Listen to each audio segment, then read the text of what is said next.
Welcome to Studio F, where we'll be talking about the Halloween franchise review here on Fast Times with Willy B. Gentlemen, let's broaden our minds.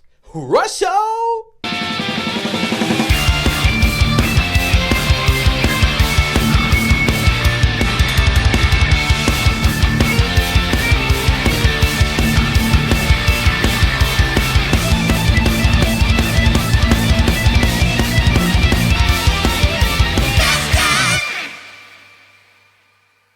All right, so I've got my boy Turbo here today.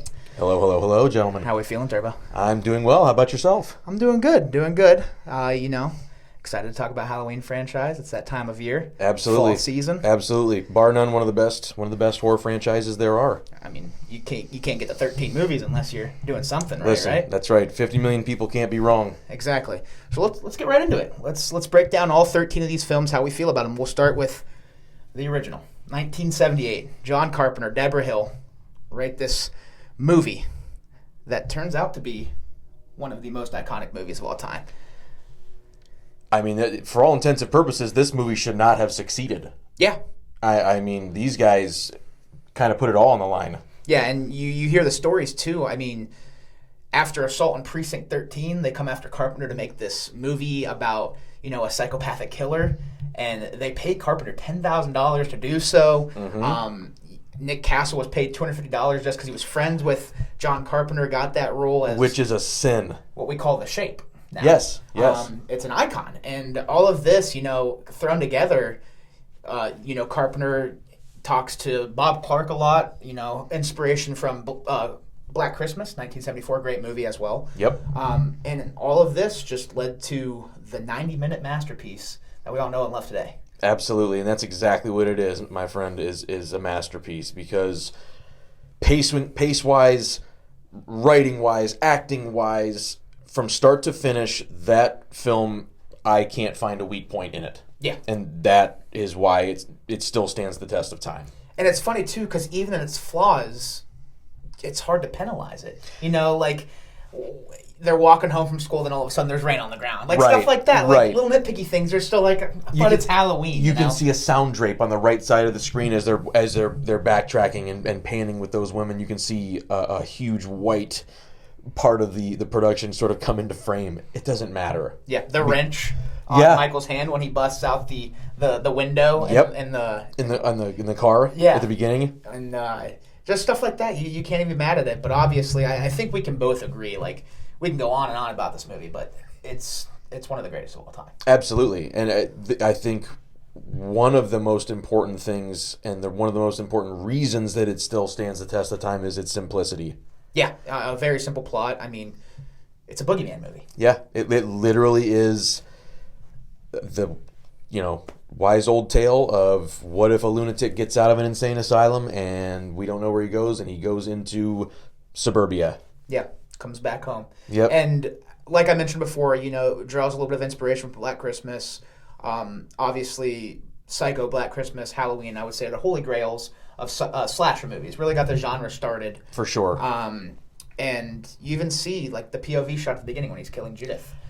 That's taken straight from Black Christmas. Absolutely. And you don't get mad at that. You love that they did that, because that's one of my favorite parts of Black Christmas is those POV shots, seeing through the eyes of the killer. Yep. And then, let's be honest, there's probably 10 other movies that rip that off afterwards. And it just doesn't hit the same. It does not. I think Halloween might be the only one that sort of comes close to that feeling of that original Black Christmas. Yeah, and I mean, we can go on and on. There's just, it's hard to find a real flaw with this movie. Some people say, the acting wasn't great, but I mean, for the 70s, it was. Listen, I mean, for all of the financial burdens and obstacles that this production had to go through, they got the absolute best that was possible for them. Yeah, I obviously love Jamie Lee Curtis. Oh yeah, I mean, honestly, she did a hell of a job in that first movie. Yeah, and like you said, budget wise, to pay your director $10,000, and obviously back then money was different, but that's still not. But still, I mean, what does that translate to? Even if it's $100,000 now, yeah, there's nothing that you can. I mean, there's not a director worth his salt that you could get now to direct a horror film like this. And obviously, Halloween a lot of people's favorites, but I think it just goes to show how much of a wizard John Carpenter is. Absolutely. I mean, what he did with no budget, and obviously the resume's there. You got The Thing. You've got, as we mentioned, Assault on Precinct 13. They Live. I mean, you can almost say there's not very much from him that you can find a flaw in. There's very few. Yeah. Me personally, I'd probably find less than the average person just because I adore his catalog. Yeah. But some of his 90s stuff, I would agree, is a little bit weaker than some of the early stuff. But even that, I mean, it definitely has its place, for sure. And so John Carpenter creates this, let's talk about overall feeling, score kind of thing for this movie. Well, score leads me to believe, too. Let's talk about the score. I think that he is the ultimate master of making something out of nothing. Mm-hmm. He didn't have the money to hire a large orchestra or really decorated composer or anything like that. So he did it himself. He literally took a guerrilla warfare, guerrilla filmmaking, independent, do-it-yourself attitude. And the guy's a hell of a musician, and he turned out some of the best scores we've ever heard. Unpopular opinion, I think the Fog score might be my favorite of his, and that just goes to show how great he is, because I adore the Halloween score. Yes. But it just goes to show how great of a musician he is, and obviously it's not Halloween if you're not playing that. Right. Right. There's not a soul. There's not a soul on this earth, I think, that you couldn't play that theme in front of and they wouldn't know. Obviously, kids are a different story. Yeah. Somebody our age, there's not someone that you could play that for and they wouldn't know exactly where it's from instantaneously. And if they don't, they got to be living under a rock. If they don't, they're not necessarily somebody that we should be associating with. Not at all. But let's go score. What would you give this movie out of a 10? The first one? Yeah. 10. I agree. I think it's not a perfect movie, but in my opinion, it's the perfect horror Halloween movie. And what you're going to notice on this channel with me personally is I give out 10s. I do. You're a generous guy. Probably more than the common person. I think a 10 out of 10 is like my top 10% of movies all time. It's a movie that has super high replay value. Just a movie I love, absolutely adore, because obviously nothing's perfect. Right, but there are things that are damn close. Yeah. And for me, a 10 out of 10 just signifies that this is, as good as it gets. Absolutely. And Halloween is a 10 out of 10. Yep. Another one just off the top of my head, Back to the Future. Oh, yeah. That first Back to the Future, it's a perfect movie. Yeah. It's not a horror movie. I understand that we're, it's a different thing, but that's absolutely another one that's perfect. But to divine a 10 out of 10 on this channel, it's just something that is a peg above the rest that is, hard to match. Absolutely. And that's exactly what Halloween is, especially when it comes to slashers. Yeah, absolutely. That's in my opinion. You have your Black Christmases and stuff like that, but that 78 Halloween is the granddaddy of them all. Yeah, that is the one. So we'll move to Halloween 2. 3 years later, as far as release goes, 1981. Mm-hmm. Yep. Rick Rosenthal, his first of 2 in the franchise. That his better of 2. Yeah, 100%. And here it's the same night. Which I like. I do too. It's Michael falls off the balcony at the end and Loomis sees he's not there. We see where he went. That's what Halloween 2 is. Honestly, when it comes to sequels, one of the better ones. I think, sequels and even trilogies, it's hard to make. I mean, we talked about Back to the Future. We won't get into that. That's for another day. But absolutely. Very rarely do you see a second movie work out like I thought this one did. With the consistency of that first one. Yeah, so let's talk about it. Your thoughts on Halloween 2? It's probably one of my favorites in the franchise. I'm not going to get into the ranking yet. Yeah. I think it has some of the most iconic imagery in the series. Mm-hmm. I think while there are some memorable characters, there are some forgettable. But I would definitely say that the characters are pretty strong. Yeah. In that second movie. Got Bud. Yep, Bud's the man. I think it has one of the most tragic scenes of all that isn't even touched upon when that kid's hit by a car and burns alive in front of everybody. It ends up being Ben Tramer. Yeah, Ben Tramer just burns alive in front of everybody, and they're like, Laurie Strode's love interest from the first movie. Yeah, poor Ben. I don't think they went on a date. No, not after that. No.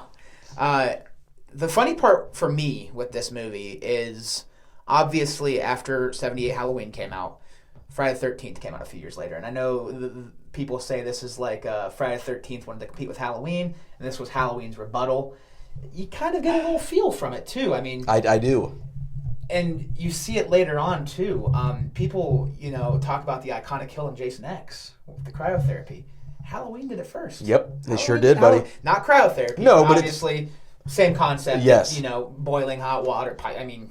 you saw the meter. I mean, that was brutal, man. So when people say like this is the most Friday the 13th feeling Halloween movie, I'm like, they did this first than most of the Friday the 13th franchise. Right, because that OG Halloween or that OG Friday the 13th. So the offset time, this was first. Yeah. So how are those not just Halloween feeling movies? That's a good. devil's advocate. That's a fair rebuttal. I think most people would agree. Halloween's the better overall franchise. I would agree. There's definitely movies in both. I would agree. They're shitty moments, and there's great movies in both. But that's my biggest thing with Halloween 2. When people say this one feels the most like a Friday the 13th movie, I'm like, they did it first. Right. I think that they did a similar thing. I think that a lot of franchises do, and they made the original idea into a little bit more of an action movie. Yeah. A little bit less of a survival horror, a little bit more action. Sure. We have to beef things up. Obviously, you've got to compete with things in Hollywood. Everything gets bigger year by year by year by year. Yeah. But you could definitely notice that the production and the money was in this one. Yeah. You know what I mean? Yeah. There was a substantial bump in production value. Not writing, not acting, but production value. I mean, the fire, the explosions, sets, they were in different places. It was just, there was a lot more happening than in that first movie. Yeah, and let's talk about setting now. Hospital movie.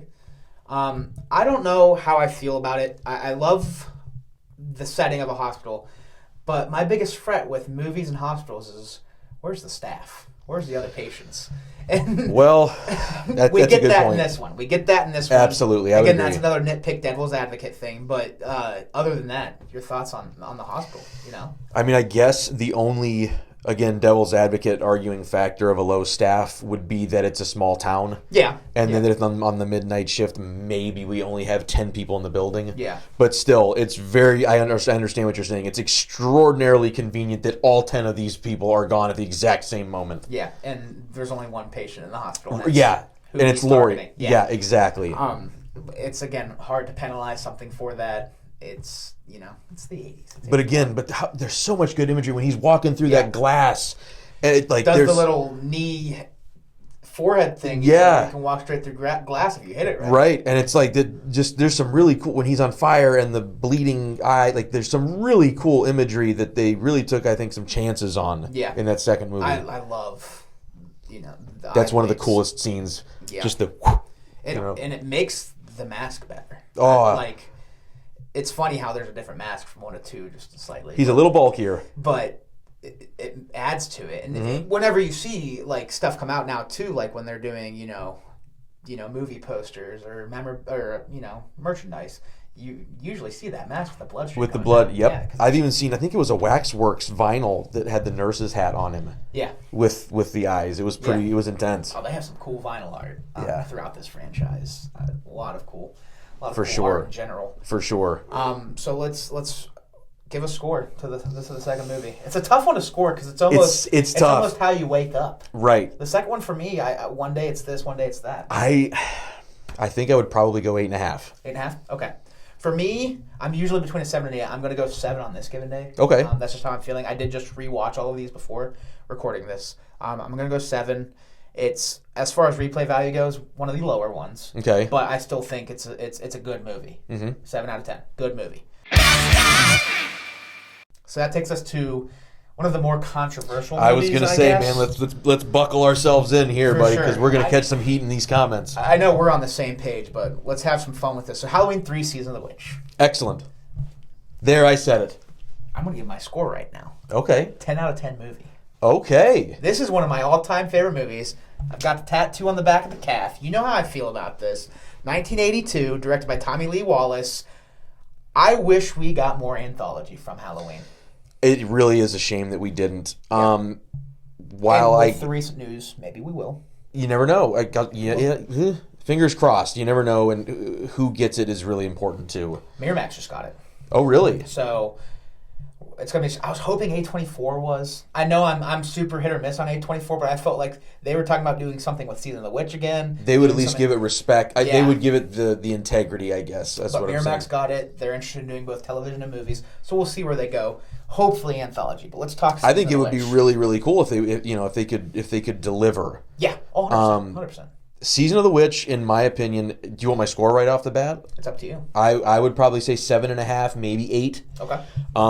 Which is still higher than most people. Oh, definitely, for sure. I mean, most people, as soon as they see that Michael is not in it, they just turn off. Third way. Which I think is not fair. While I understand the thread being interesting, staying with Michael. Yeah. But I think that there was a severe missed opportunity. Yeah. With the idea of the franchise. I think Carpenter coming back. I think that soundtrack is excellent. Yes. I think that the writing was really good. The idea of subversion mixed with the paranormal witchcraft thing, widely broadcast. I think that was a really large-scale idea that honestly was just ahead of its time. Yeah. I think people weren't ready to watch that. Yeah, and for me, I mean, you can see right here, I just love the concept, and my thing with this is if you don't have Halloween 3 in it, I think it gets a lot more respect. And I know nowadays there's kind of a reappraisal of it. Right. There's people coming around on it. It sucks for, the guys that have appreciated its work since, the get-go. Right. Since the first time we've seen it. I remember watching this as a kid, and I was, I was confused because Michael Myers wasn't there, but I was like, this is still cool. This is a fun movie. Not really a kid, but I guess probably young teen, but this is a cool movie. I mean, if this is just titled Season of the Witch, I think this movie gets a lot more respect from a lot more people. Yep. I think Carpenter, I think he has another blockbuster on his hand if it's not called Halloween. Because I think, honestly, quite frankly, I think that when people saw that opening weekend and saw the fierce reaction to not having Michael in this movie, I think that people just turned off. Word of mouth happens, and they said, Michael's not in it, don't go see it. And I think that's what happened. And for me, like we talked about with wanting more anthology, you could watch 5 different Christmas movies, all 25 days leading up to Christmas, not watch the same thing. But when it comes to Halloween, true Halloween movies, I know like Halloween, spooky season's, the season of horror. But if you're talking true Halloween movies, you've got these 13 movies. You've got Trick or Treat. I was going to say Trick or Treat. You've got a lot of like, kid stuff. You got the Terrifiers. Right, I was going to say, but I don't even really consider those. I guess they're set during Halloween. Right. Both of them, or all 3 of them, All Hallows Eve, Terrifier, and Terrifier 2. But which are, I have my pluses and minuses about that series. Yeah. But you don't have nearly the catalog. And that's why I'm so for an anthology series. Give me more Halloween movies. Yes. October, fall. I want more of that. And yes, we have our Hocus Pocus. You have your, Sleepy Hollows. But, I'm talking true Halloween movies. Where it's a terrifying experience. That are scary, yes. Because, Hocus Pocus, Halloween Towns, they're all staples of the season, don't get me wrong. But I'm 24 now. I want to see, You're a grown up. I want to see a little bit more, you know? Right. And the Sanderson witches don't scare me like they did when I was, 8. Listen, you've seen them lately? Well, that's fair. They're pretty terrifying, buddy. Hocus Pocus 2 is pretty terrifying too. Yeah, I think I watched the first 10 minutes and I tuned out. Yeah, it's all right. We'll give it that. Listen, I'm an old guy, and what do I know? Yeah, right. But Halloween 3 Season of the Witch, I want more of this. I love this movie. I love the concept. That commercial catches all get out. Oh my God! If you hear it one time, you're going to be singing it for the entire night. What do we got? 7 more days till Halloween. And you know why they picked London Bridge is Falling Down? Because it was free. Yeah. It's just, again, how smart. Little facts, that they're fun to hear. But yeah, Season of the Witch, it's personally a staple for every October, if not twice a year. That's how much I love this movie. I would at least once a year for sure. I've owned it on, I think, every format. Yeah. I think I might have even had a beta. Well, no, I didn't have a Betamax copy. I had a VHS copy of it for sure. Yeah. So I've seen that movie so many times, and it's again, this franchise, to get back on the Halloween, we want more. I think that this franchise, above all else, the rewatchability and the overall, I hate to say funness, is there. Yeah. Some movies you watch, you enjoy them and you appreciate them for how well they're made and how excellently that they're crafted, but they're a horrible experience as well. Like, again, I think it's a fantastic film, but like The Witch, that's a dreadful experience to watch that movie. That's not a fun movie to watch. Yeah, replay value is very low. Great movie. It's a great movie. I think it's excellent. I think top notch. But that's a chore to watch that movie. That's an emotionally tolling movie for sure. And I think the other thing with Season of the Witch that we get is uniqueness. Yes. I mean, Halloween masks, mushing kids' heads into bugs, bugs and snakes crawling out of the mouth. Oh, what were you on making that movie? And I think that's the part that intrigues me even more. Is like, that's Carpenter, baby. Yeah, he was on something. That's the other thing too. I think obviously, realistic horror movies, obviously scary because they can happen, but having that creativity is what makes a movie as well. Right, makes it a little bit different. It's a twist on reality that's better than reality. Knowing that this will never happen, but man, what if it did? Right. Just having that weird thought, what if I put that pumpkin? I mean, it doesn't fit my head. Everybody has that conversation. Dude, what would you do if that really happened? Holy shit. Yeah. Everybody's had that conversation. That's a good conversation. It's not good, in my opinion. Strong reaction to a movie is excellent. When you leave a theater and you say, it was pretty good. Yeah. That's not good. No. That is not good. No. That's like a death sentence. I love mind blown. Yes. I like strong reactions. Love it or hate it. Yeah. And that's the other part, too, talking about theater reactions. Cinemark, AMC, all of these theaters, I like them bringing movies back. We got to watch the 1978 masterpiece back in March. A little weird timing for Halloween movie. You know what, though? What an awesome time. Yeah. I mean, we must have had a group of 15 people. It makes you want them to do a 13-movie marathon type thing. Imagine Season of the Witch in theaters. I know I'm saying that that's a popular opinion, but it's not. But for me personally, I'd be willing to bet that there would be a fair number of people there for 3. I think so too. If they were to do a theater re-release, I think we'd be like, okay, maybe I'll give it a chance. Yeah, I think for the people that haven't seen it, quite a few people would give it a chance. I really do think that, especially now. I know we're getting ahead of ourselves, but now that some of the newer installments have sort of changed things up, removed characters. And I think in the bidding war, A24 mentioning wanting to do stuff with Season of the Witch kind of helped its case. Yes, because I think, there's a market there. Because people, let's be real, a lot of people fanboy A24. Mm-hmm.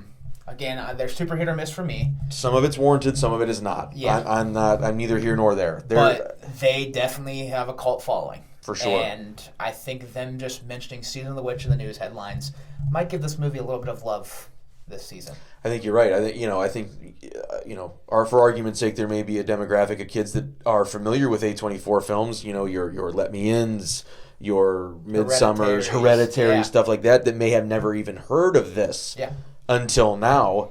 Yeah. I mean, that's an excellent thing. The more people that can watch this stuff, in my opinion, the better. Yeah, and obviously both of us huge advocates to go to the theaters. Oh my God. Watch more movies. Yes. Watch more cinema. For Christ's sake. I will use that hashtag on every post I make about movies for the rest of my life. Hashtag watch more movies. Yes. I think it was scary there for a little bit this year with the strikes, and obviously one of them still going on. But to see the writers finally get their thing, let them be creative, and Season of the Witch is exactly that. And I think that's exactly what happens. I think what happens so often is that you get these non-creative executive types who want to come in and impose their will on a creative person and ruin the vision in the process of doing that. Yeah. Now, going back to the first one, I know we're still talking about Season of the Witch. Going back to the first one, that's what Carpenter said too. Carpenter's, when he took that $10,000 contract, which still blows my mind, he said, as long as I have full creative Control. Yeah, as long as it's all me, all my ideas. Mm-hmm. And thank God. Thank God for that. Yeah, I was going to say that some people would argue with the sort of monopolization of a production like that. I disagree. I think a lot of the best productions of all time, your Stanley Kubrick stuff, some of your Tarantino stuff, some of your Carpenter stuff, they stand the test of time and they hold up to greatness because it is not a compromised vision. Yeah. It is exactly what Carpenter wanted or what Kubrick wanted or Spielberg or whoever. Yeah, for sure.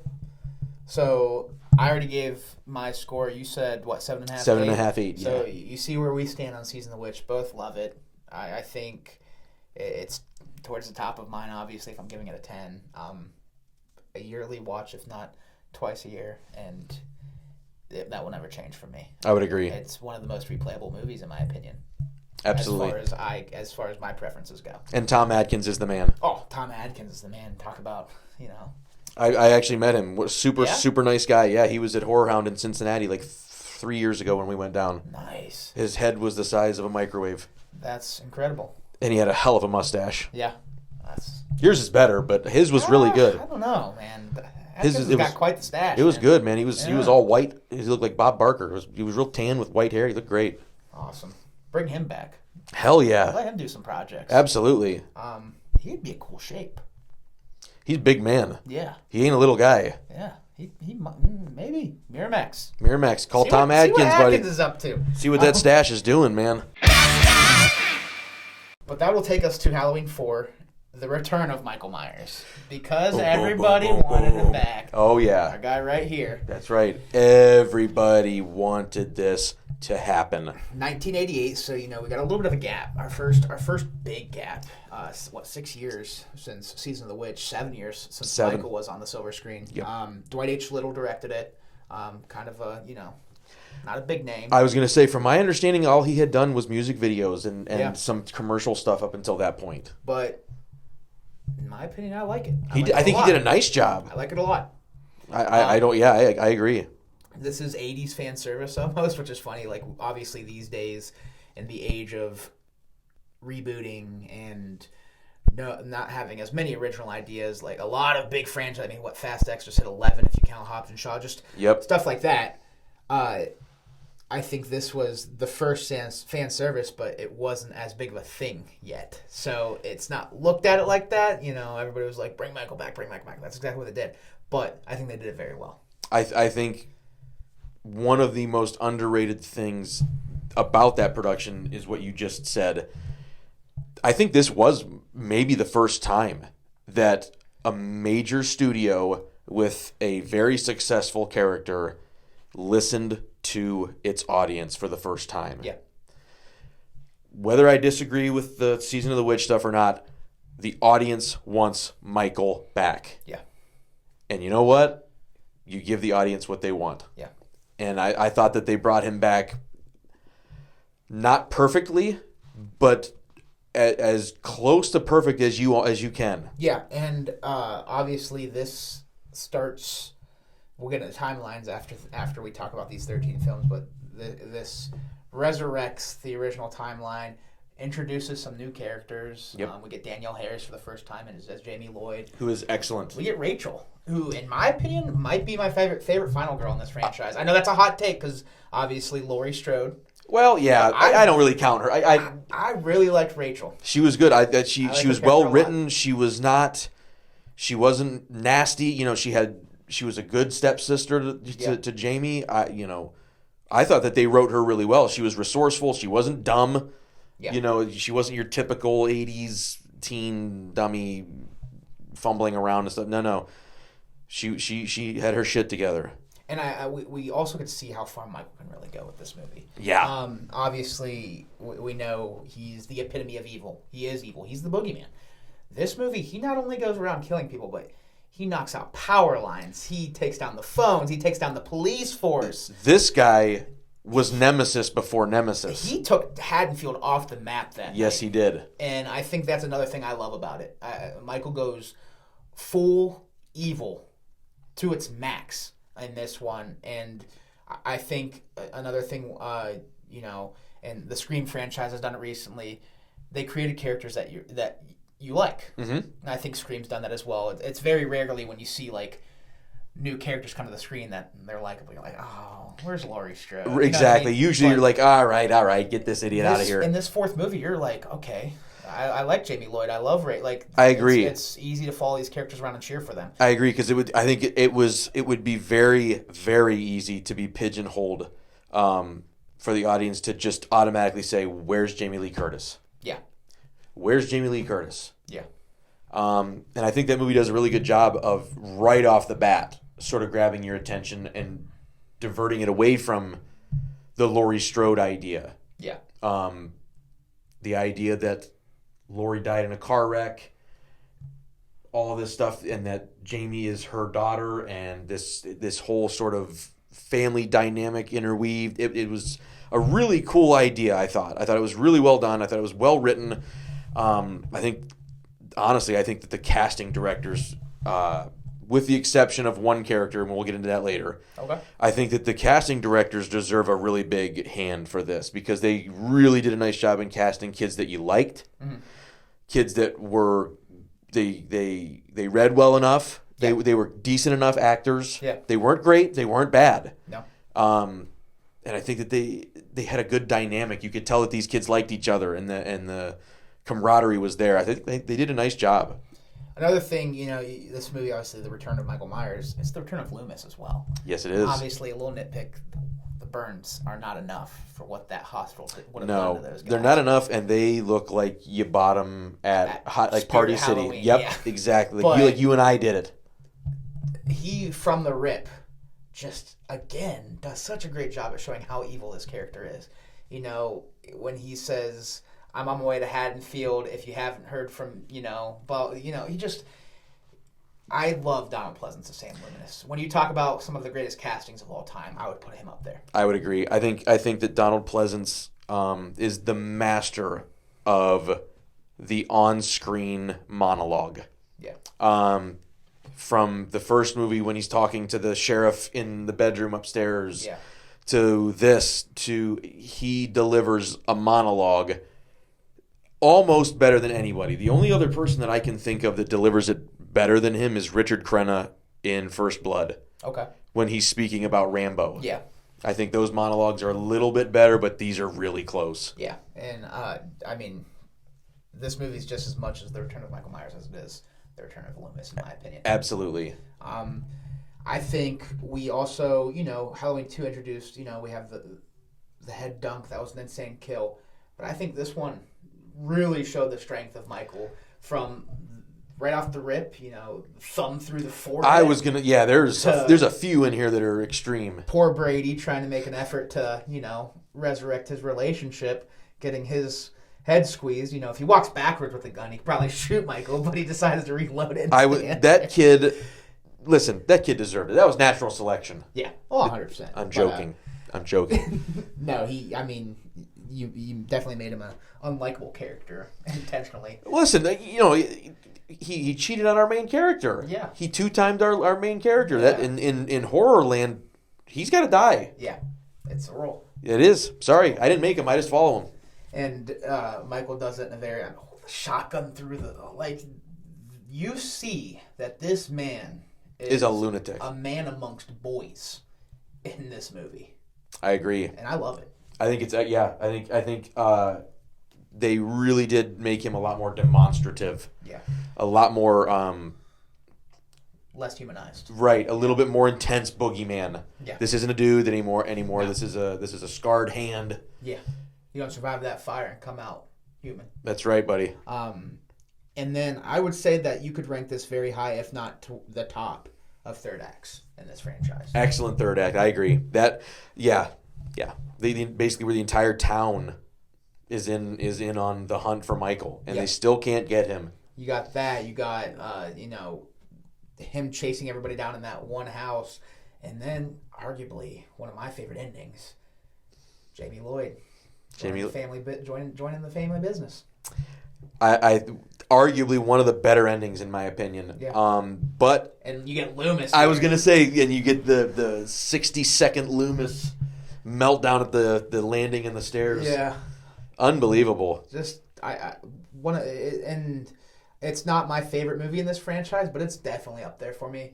And I think, like we've mentioned, this is as good of a return as you could have got with that character. I think in a separate universe, theoretically speaking, if that franchise would have stopped right there, I don't think I would have been upset about it. I think that would have been a pretty good ending for that. Yeah.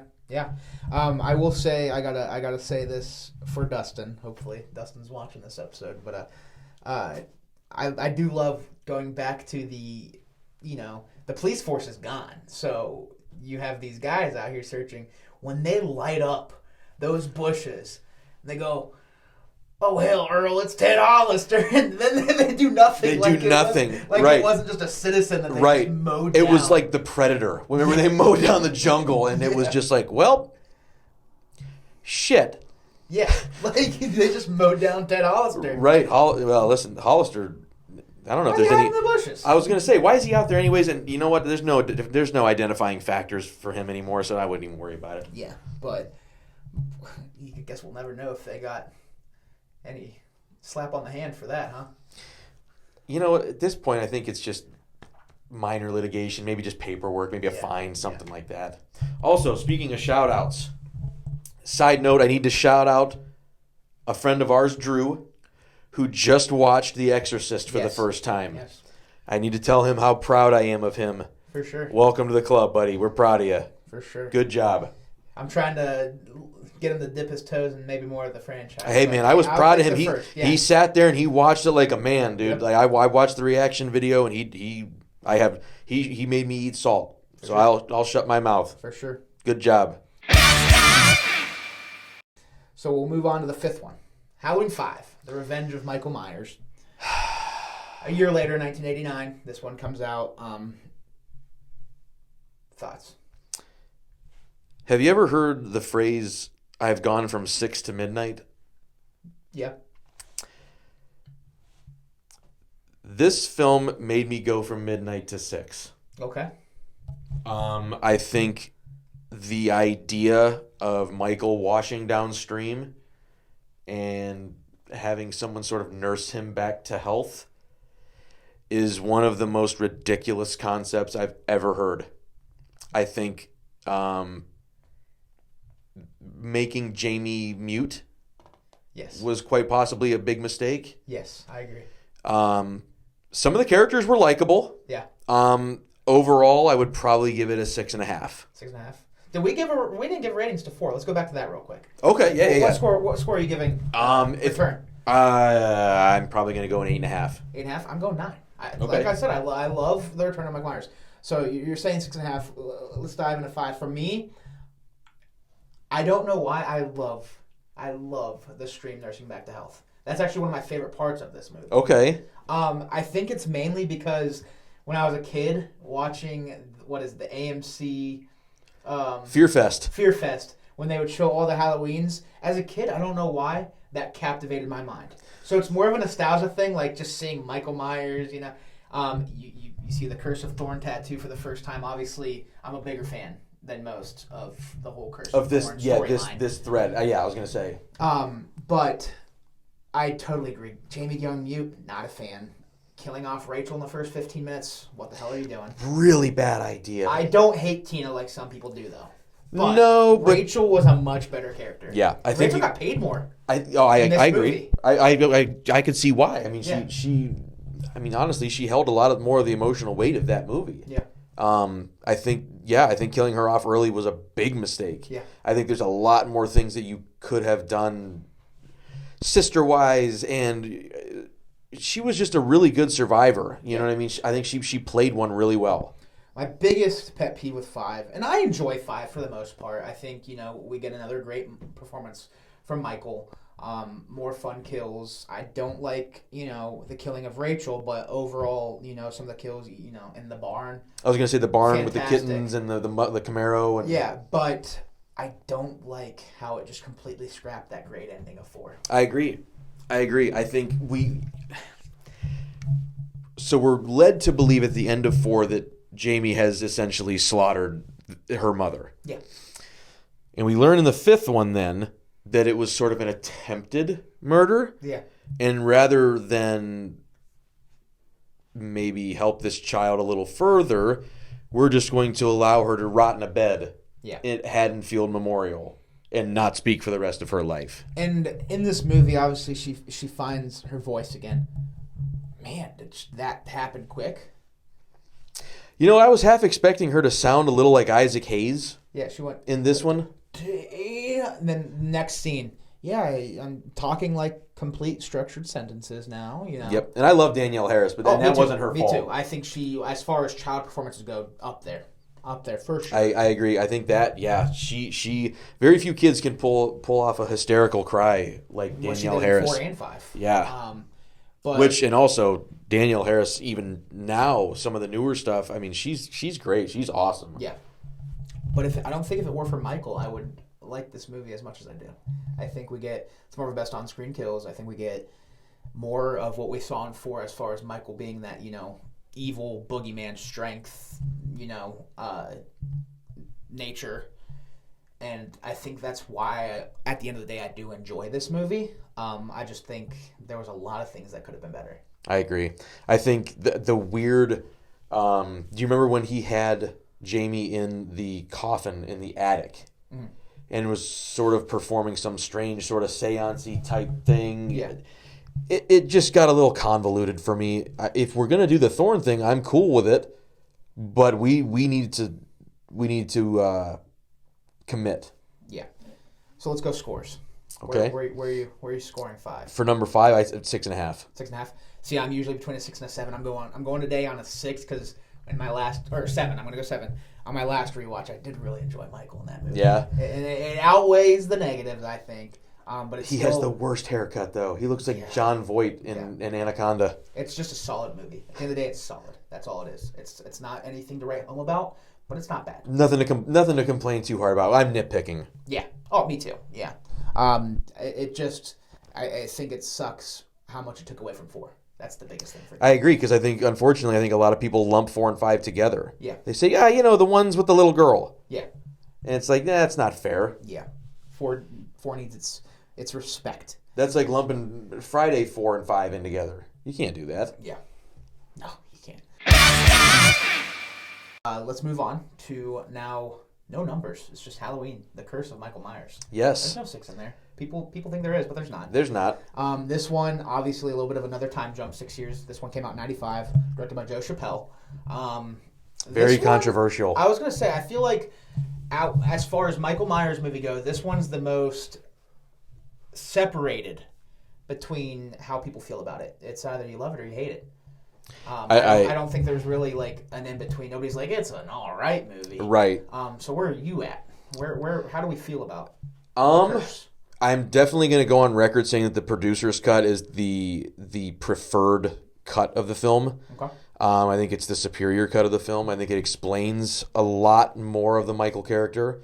It explains the Loomis death. Yeah. A lot more. Spoiler alert, I'm sorry. No, there's a whole spoiler alert on this whole video. Okay.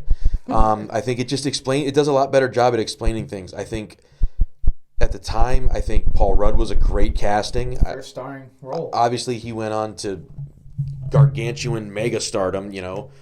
Love Paul Rudd. But I mean, this and Clueless were, I think, his first 2 big breaks. Yeah.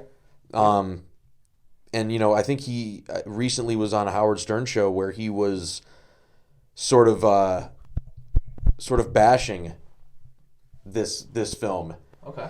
And I got to be honest with you, that kind of pisses me off a little bit, because I think a lot of these people wouldn't get seen the way they did at the beginnings of their careers unless they starred in pictures like this. Yeah. I.e. Matthew McConaughey, i.e. Kevin Bacon. There's a lot of these kids that come in, they're not known right off the bat. So when they are seen in movies like this and people see that they have good stuff and that they can act, that's what develops the career later on then for these major blockbuster movies. But I think taking a shit on these movies near the beginning of your career is I think it's kind of classless. Yeah, I agree. I do love Paul Rudd. Like you said, he went on to do great movies. One of my favorite ones of his is obviously The 40-Year-Old Virgin. I think he's a great supporting character in that movie. But I agree. I don't like that. I don't like the slander. But I don't think this movie is as bad as people say it is. I don't think so either. I think it's not near perfect, but I don't think it's bad. Again, a huge fan of the Curse of Thorn concept. You got to have it. Right. Just got to be careful on Halloween that I don't want to go around and murder my family. The curse well, of not your family. No, the Curse of Sam Hain makes you want to kill your family. What about other people's family? Well, if you get in the way. Joking again. Yeah, obviously. We've had this tattoo for 2 Halloweens and we're good. So, but I think I enjoy this movie more than the common person. I think the third act for me is fun. When they're underground factory type thing. Yeah, this industrial medical facility type thing. It was interesting. You get a new family introduced here. Dad sucks, but Yeah. Brutal. And you know what? The mother was not great either. She was. Well, she was nothing to write home about. She caught this family moves into the Myers house and they caught what they had coming for them. But listen, how long did this Strode Realty? How long was this thing listed? Forever. We're talking 50 years. Yeah. That this thing's been on the market. We got to bulldoze it. Yeah, 100%. But I don't think there's anything in this movie that stands out on its own super heavily. You know what I mean? It's one of those movies in the franchise where you're not like, oh, do you remember Curse of Michael Myers when? There's not a lot of that in it. But for me, start to finish, I thought it was paced well. I like the acting. I enjoy Michael in it. And for me, it's an enjoyable movie. Do you consider Paul Rudd the best Tommy Doyle? Yes. Yeah? And I know we'll obviously get into Halloween Kills. There was rumors that they were trying to get Paul Rudd back. I think that would have been kind of a cool idea. I wish they did. We'll get into that later. That's right. Yes, I think Paul Rudd's the best depiction of Tommy Doyle. I don't disagree. Because he doesn't say evil does tonight once. Anthony Michael Hall. What's wrong with that guy? That's a topic for 15 minutes later. No. Exactly. But, yeah. Let's go scores. Curse of Michael Myers. I'll go 6.5 again. I'm going to go 7. Again, just watching this made me love it a little bit more. It's one where it's replayable because it is well paced. It's just dumb fun. Yeah, exactly. I would agree. This is popcorn cinema horror at its best. Yeah. So now we get into our first kind of where we start introducing even more timelines. We get Halloween H20, 20 years later. This one, 98, directed by Steve Miner. Obviously, Steve Miner, a big name in horror. Friday the 13th, 2 and 3. 2 is argued to be one of the better ones in that franchise. Which I agree with. Me too. And so you get the bigger name director that you haven't had in a while. You get kind of a refresh, clean slate. Laurie Strode's back. You get the 90s kind of slasher feel Scream. Yep, helping the genre out because it was about to die. It absolutely was about to die. Slasher genre was about to die. Scream resurrects it. Halloween takes advantage, and they make this movie. Absolutely, there's definitely that 90s aesthetic. Yes. If you didn't know you were watching a specific horror movie at any given time in the 90s, it definitely looked like a Dawson's Creek episode. Yeah. Oh, 100%. Not only because some of those actors were in it, but just teens using 5-syllable words and being very self-aware and just very 90s. And we get a little bit of LL Cool J action. Listen, best gatekeeper there is. And then he gets to be in Deep Blue Sea the year later. Damn right. But his hat was like a shark's fin. This is a movie in this franchise that I feel like a lot of people love. I think it's kind of a divisive one. I don't like it. I was going to say, I know there's a few people that I know that are it's kind of a divisive one where it's kind of a strong reaction one way or another. A scene for me that always stands out in this one, probably just pull the mic away a little bit because it's Jamie Lee finds, Laurie finds her son out about town. LL Cool J lets him out. Yep. And she has his friend get in the car and she goes, what the fuck is that? Like, she gets pissed, and I'm just sitting here, and I'm like, I don't think, like, obviously what she's been through is brutal. But I'm sitting here as somebody who's, a son. I don't think my mom would ever react like that. Really? In the middle of public, at least. She'd pull me aside maybe later. Like most moms, I feel like pull them aside later. I still don't think my mom would ever react like that, even behind the closed curtains. But, like in the middle of public, I'm just like, okay, I don't like that. I hate the look of the mask, which we'll get into that later as well. I think the digital correction that was done on it. CGI, don't even get me started on that. I think there's scenes killed because of the eyes. You know the scene where they're trying to get in the door. Jamie Lee lets them in, shuts the door, and Michael's face is in that circle. There's the porthole door. And you see, that scene is such a good scene if you don't see his eyes. You know what? I never really thought about that. It's more menacing if you don't see his eyes. And just seeing his eyes, I'm like, God, he feels like a human being. Right. It just kind of feels like a dude. Yeah. Yeah. But that, honestly, arguably one of the more scarier parts of that first movie is that it's just a dude. Yeah. I think we get the worst on-screen kill in this movie. And that's when Jamie's boy foe gets stabbed in the back, picked up, and, shakes for about 35 minutes. Yep. The whole second act. That's like I was gonna say that was a pretty intense vibration. I remember there were a few kills in that movie that were very questionable. But yes, I would agree. That's a pretty bad one. And I get called a hater by Corey for not liking this movie, but I just have never been a fan of I wouldn't call you a hater. Again, just playing devil's advocate, I've actually heard some people say that they prefer Laurie's character arc in this comparatively. I will hear that. I don't disagree with that at all. Because again, it's just preference. Do you prefer the beauty of movies, hyper, I guess, almost hyper masculinization of Laurie and making her like a Rambo character in the newer ones? Yeah. Or making her sort of a wanderer, sort of a whimsical wanderer like she is in that movie. We don't know who the father is for John. Yeah. She disappeared essentially off the face of the map. She faked her own death. Yeah. Remember in the newspaper clippings near the beginning of the movie? Yeah. There are points that maybe that they did more with her character in H2O than they did in 2018. Yeah. I can see both. I can see both sides. I do like H2O quite a bit. I don't think it's perfect. I don't think it's excellent, but I do think it's pretty good. Get Michelle Williams in this. Yes, you do. Yeah, young Michelle Williams. Again, to quote, from Dawson's Creek. Yeah. Yeah. Let's go scores. H20. I would go. I'm going to say 7. 7, okay. I'm a 5. Okay. I don't think it's bad. I don't go in the 4-3 range, but I think it's just a meh movie for me. So is it your least favorite of the series? No. Okay. And we'll get into that, but it's definitely just meh for me. It's there.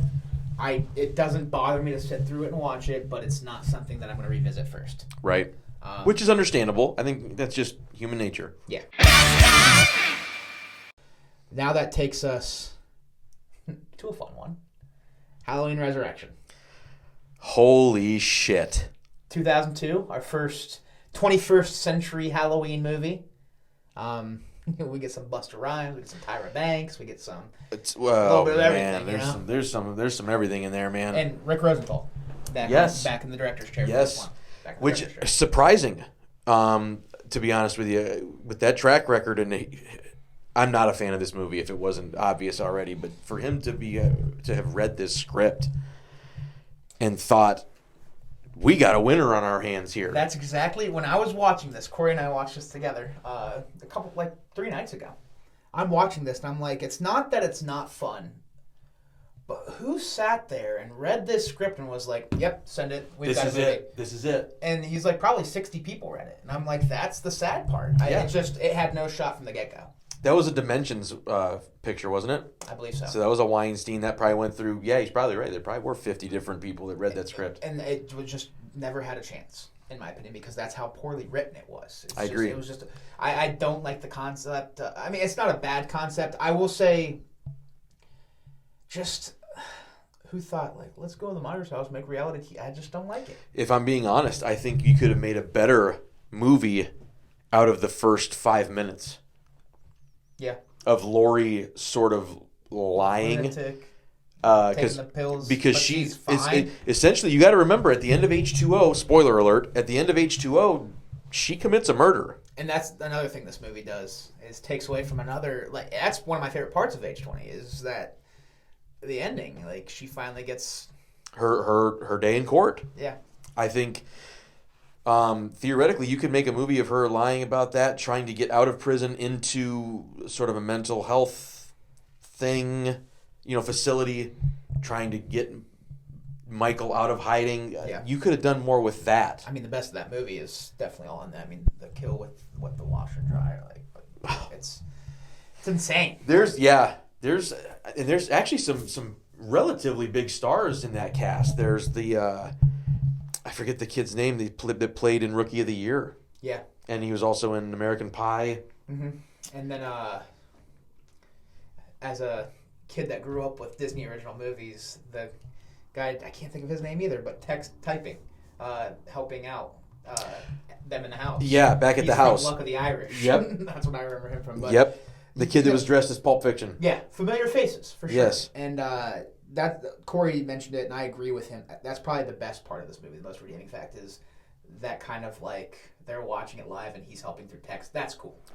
I think that Other than that, man. This was just a Hail Mary attempt to bring youth to this series. I mean, you got Busta Rhymes karate kicking Michael Myers. And again, they had that vision and thought, yeah. Somewhere in Hollywood, there is a producer that read the scene that Busta Rhymes is going to hand-to-hand combat Michael Myers yeah. in an upstairs bedroom. Mm-hmm. Not only that, but Busta Rhymes is going to be extraordinarily proficient with his hands Kung Fu. via Kung Fu, Judo, and whatnot. Yeah. And I'm supposed to buy this. Yeah.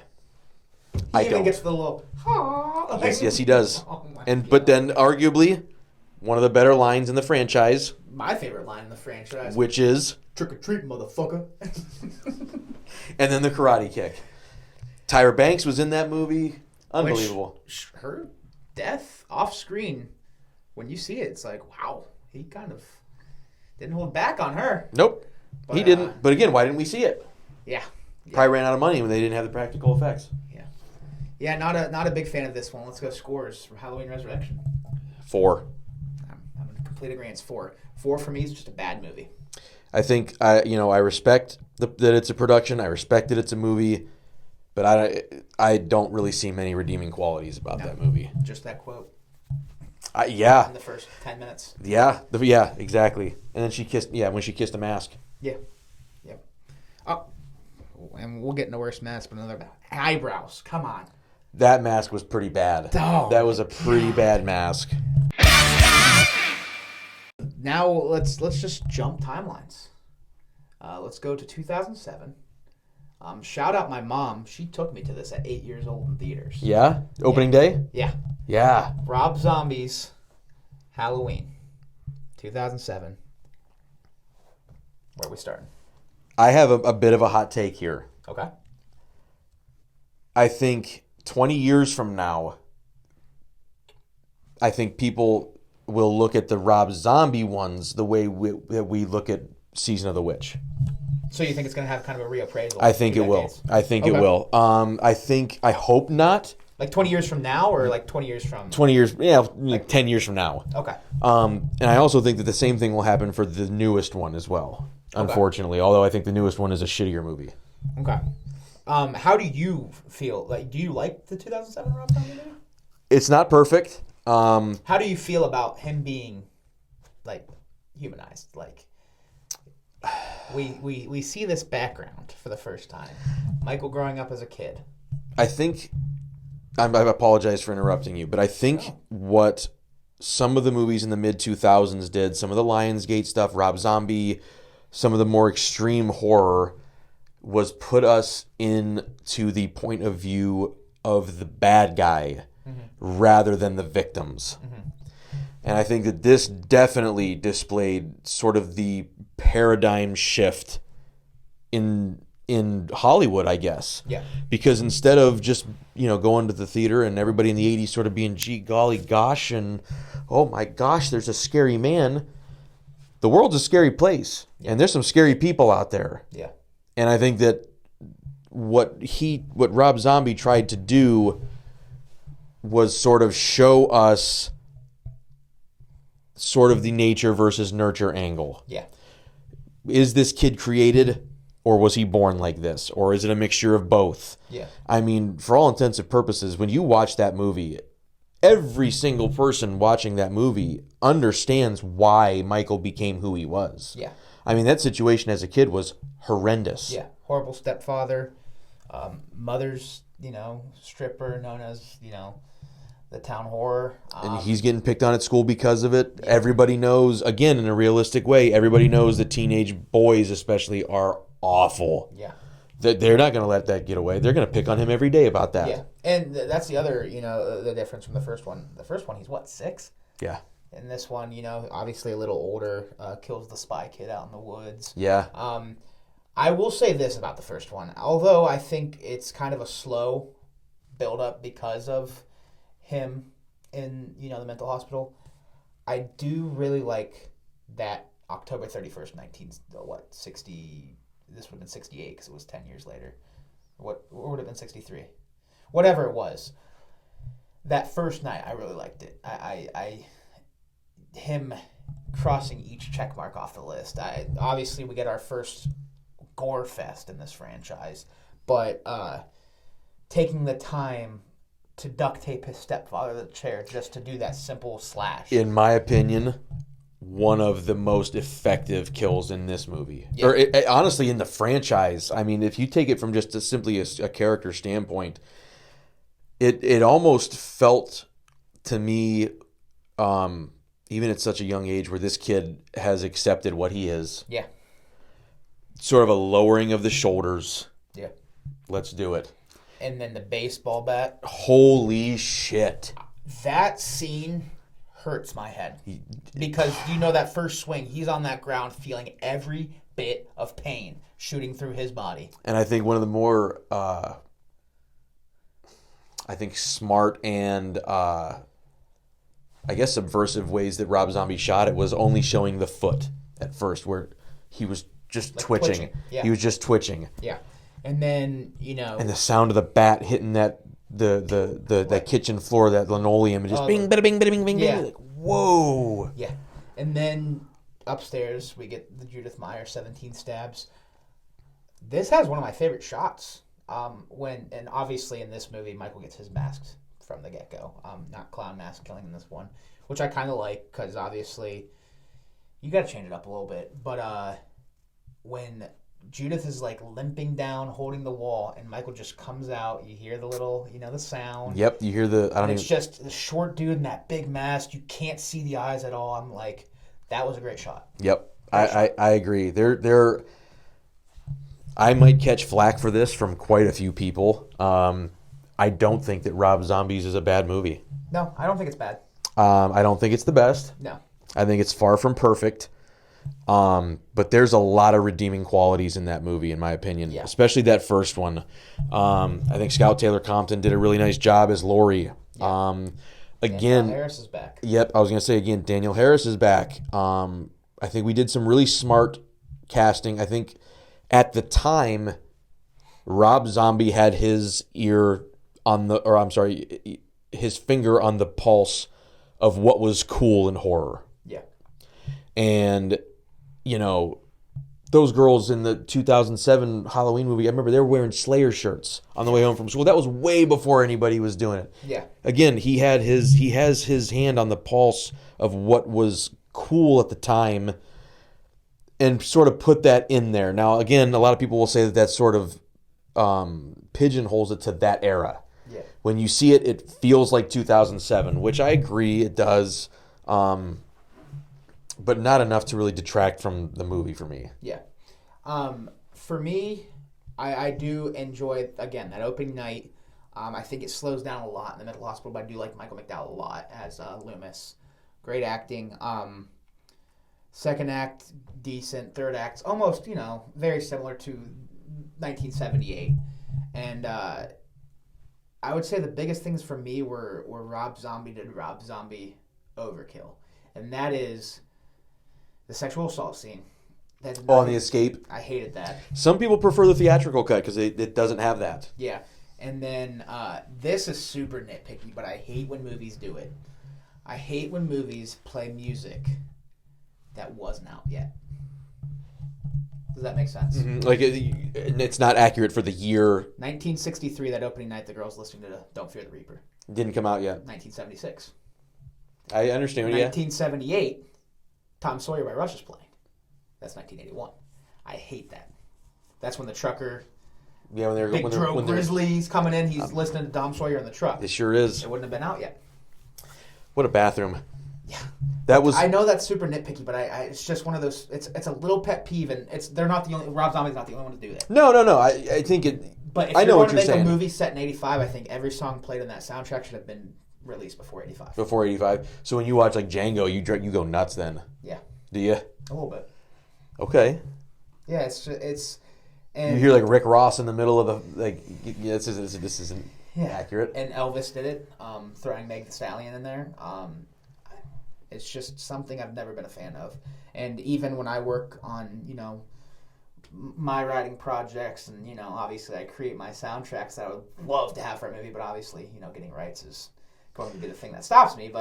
And I also have to make these movies. But Glass half full, Will. You're never going to be stopped. I think about that, though. If I'm making a movie in, 81, I'm not going to throw Where's My Mind by the Pixies because that didn't come out till the late 80s. Right. And so that's just something I did not like with this movie because it happened a handful of times. And then even when they played Kiss at the beginning when he was cutting up the hamster when he was a kid. Mm-hmm. Yeah. God of Thunder was not out yet. Yeah. So that's just one of those things that I really did not like in this movie because it happened so often. Now, once they stopped playing, the commercialized music, and it's just the soundtrack, obviously, gets a lot better. I thought this was a very good score. Very similar to the first one, but I thought it had a little added, modernized. Was it Tyler Bates that did the score? It might have been. I think it might have been. But I liked it. Overall movie, though, just, again, adding that one scene and the scores are my biggest nitpicks. At the end of the day, I don't think this is, like you said, I don't think it's a bad movie at all. It's actually a very enjoyable movie. And I'm not the biggest fan of humanizing him, but going that route was done very well. Yeah, I agree. I think they did a good thing in not turning him into like a sympathetic character. Yeah. Because that could have been very easily done where we just feel sorry for him all the time. Yeah. And there's a really fine line that you have to track where it's like, I can see where this kid is struggling, but I don't understand where he's going with this. Yeah. And another thing, I think we finally, we've talked about the strength. We get the size here. Tyler Mane is enormous. Yeah. I think he's a legitimate... Go out and get a wrestler. Right. WCW wrestler. I think he's legitimate 6'11". He's enormous. Like 300 pounds. Like, the guy is just a mountain of a man. And that's another thing I guess you could say is a nitpick. Joe Grizzly was 7 inches shorter, and he threw that suit on.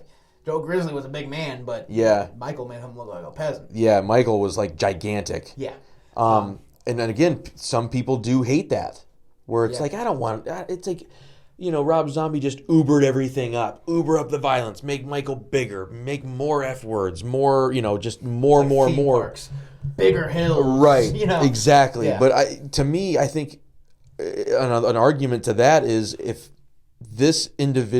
I'm supposed to believe that this individual can maneuver people and space and bust doors down with this ease, this is a big dude. This is like a Yeti. This is a big guy that can do this. You see him blast through some walls. Yeah. Yeah. But yeah, he was huge. Mm-hmm. And, part of me loved it. Part of me gets, the argument, let's just make everything bigger and badder. That's...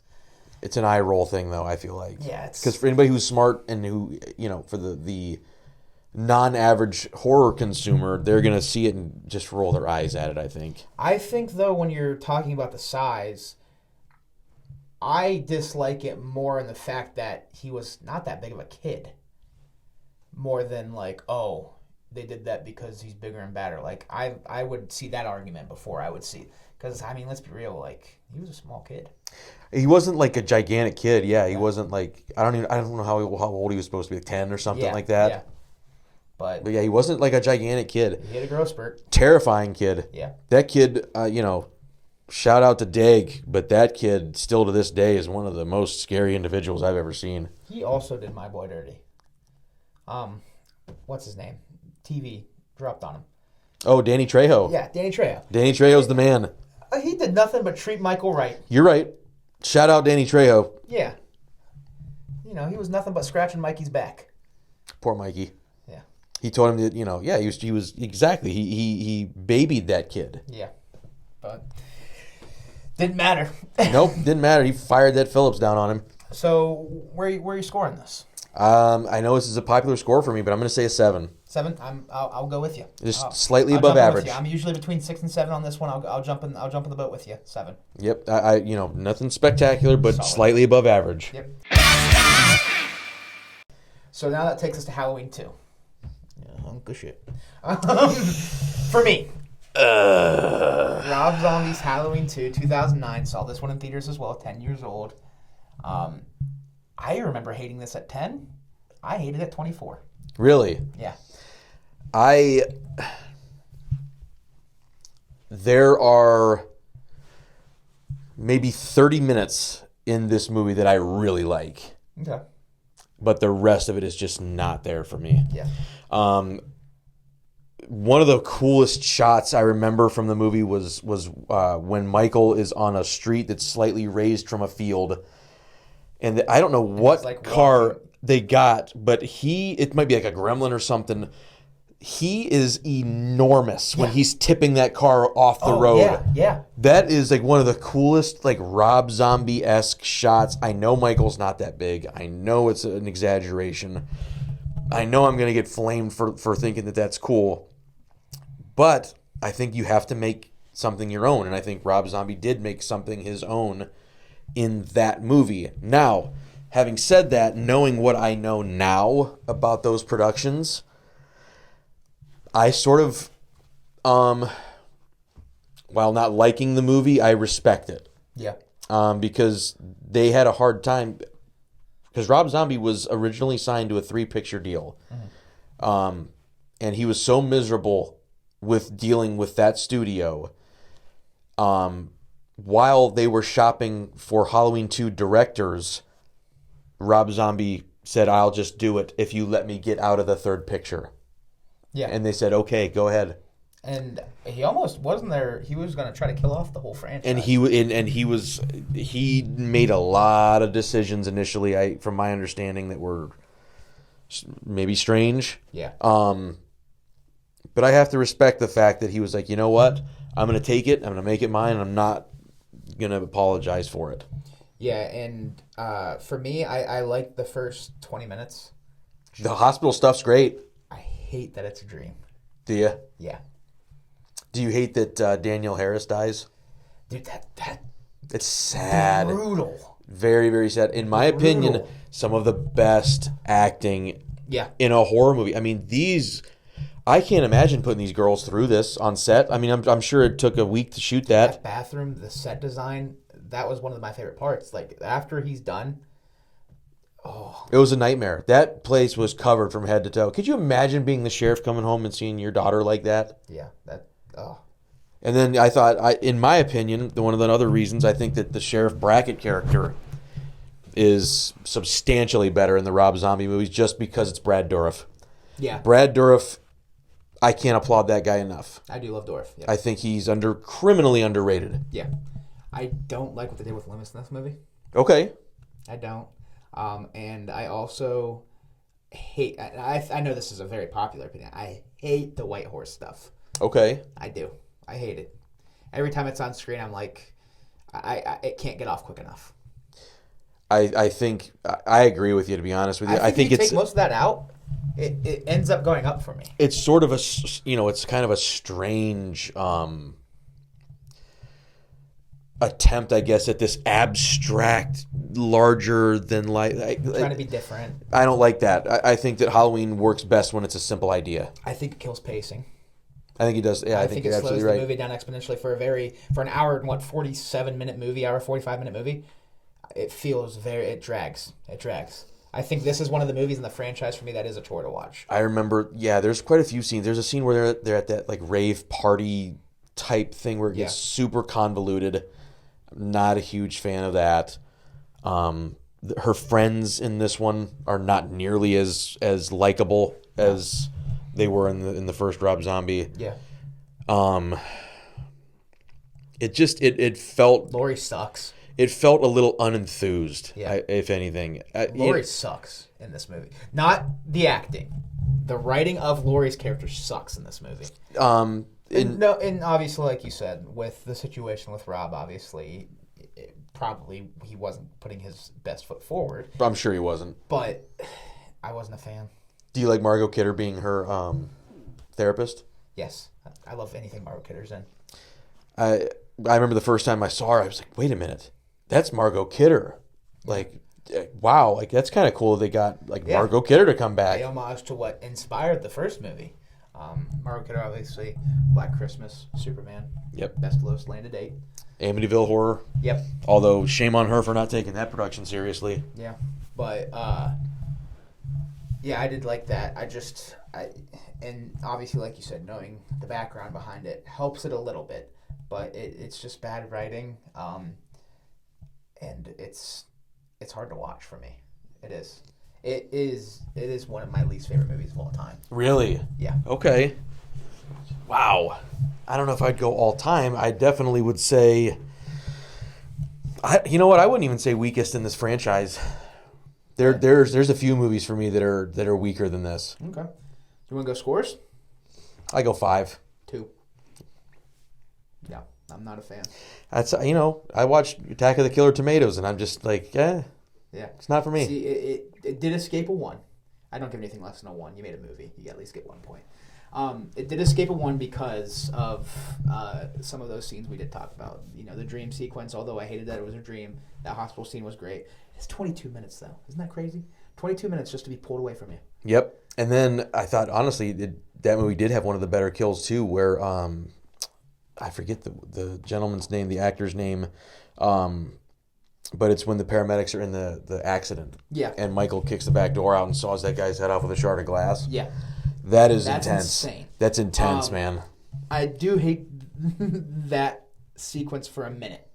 I think it's sweet. Then he's over here, just trying to say, yeah. And I was like, okay, we could have cut this 30 seconds ago. He was just then that sawing. Happens, like, okay, we're back on. Yeah. Yep. But yeah, it's just this one for me is just a big pacing mess. It's all over the place. It's a mess, and it's hard to just. It's convoluted. It's hard to stay on track. And there's hard to pay attention. There's not really a great story there. Yeah.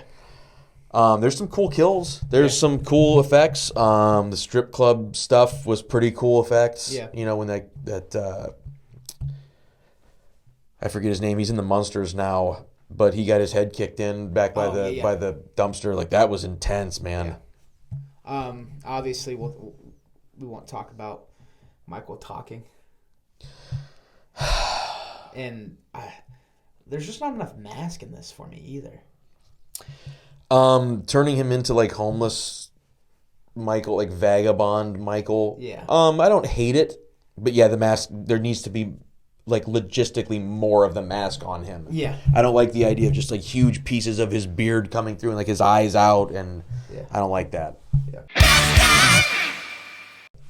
But so obviously a little bit of a lull in the franchise. And it leads to what is our biggest break, and that's 9 years. And then we get kind of that H20 treatment back. We get 2018's Halloween. David Gordon Green signs on for a trilogy. I'm a David Gordon Green fan. I was pumped. I'm not going to lie and pretend like I wasn't. As soon as I heard that this was going to turn into a trilogy, I thought this is going to be good. Scraps everything except for the original. Yep. It's 1978 to 2018, 40 years. This guy has been waiting. for that day. Inhumanly patient, as Dr. Samuel Loomis would say. How do you feel about this one? Where start? I saw it twice in the theater. I own it.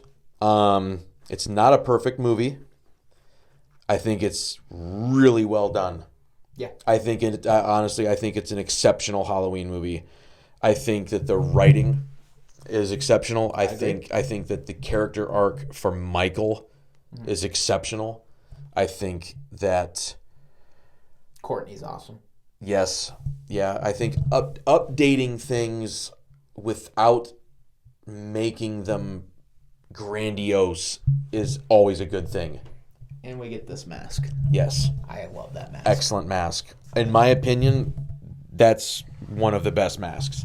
And I agree. I think the writing's very good. It starts with Smith Grove, these podcasters, very, modernized, obviously. Look what we're doing. Yep. And we're better looking than them, though. Oh, for sure. And, I ain't going down in no public bathroom either. And then you get, they also bring Jamie Lee back on the screen by interviewing her. Then they stop in this restroom after he breaks out, and off the rip, you're like, okay, here we go. Mm-hmm. Michael's back, and he is back. And when he gets back to Haddonfield, that scene, when he gets back to Haddonfield, and he's just going crazy. He walks into that girl's house, she's looking out the window. I can remember right through the neck. I'm like, oh man. I was just talking about it just before I came up here. In my opinion, I can remember seeing that in theaters. That scene gave me chills. Yeah. Because if I have been along for the Halloween ride the entire way. Yeah. I've had a lot of ups and downs with this series. So the idea that we get to erase all the shitty ideas and start sort of over and fresh with the idea that, again, this guy has literally been a caged animal for 40 years. He's over 60 years old. And when those kids bump into him on the sidewalk and you get the little Carpenter, the John Carpenter musical cue, and the camera pans up and you see that it's Michael, this is literally an apex predator on the loose for the first time in 40 years with no... he has no idea how the world's changed. Well, there is nobody who's watching him. Nobody's aware that he's around. Yeah. He is completely free in the world. And the randomness in which that scene carries out, to your point, that is the apex of that character. Yeah. Of what is scary and what is unpredictable and what is iconic about that character. And I think this movie as a whole, and specifically that scene, feel the most like 1978. Absolutely. Than any other movie that's been put in this franchise. Absolutely.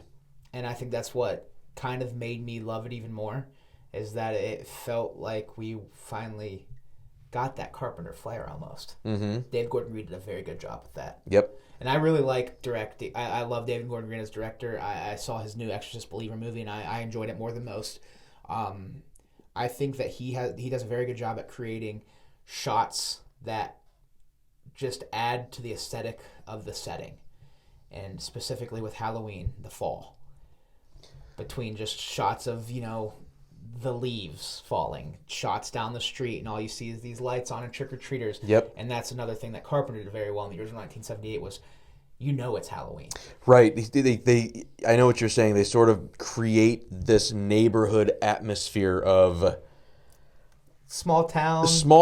People are out, but they're not really out because it's getting a little colder, and, at night nobody's out, and it can get a little creepy.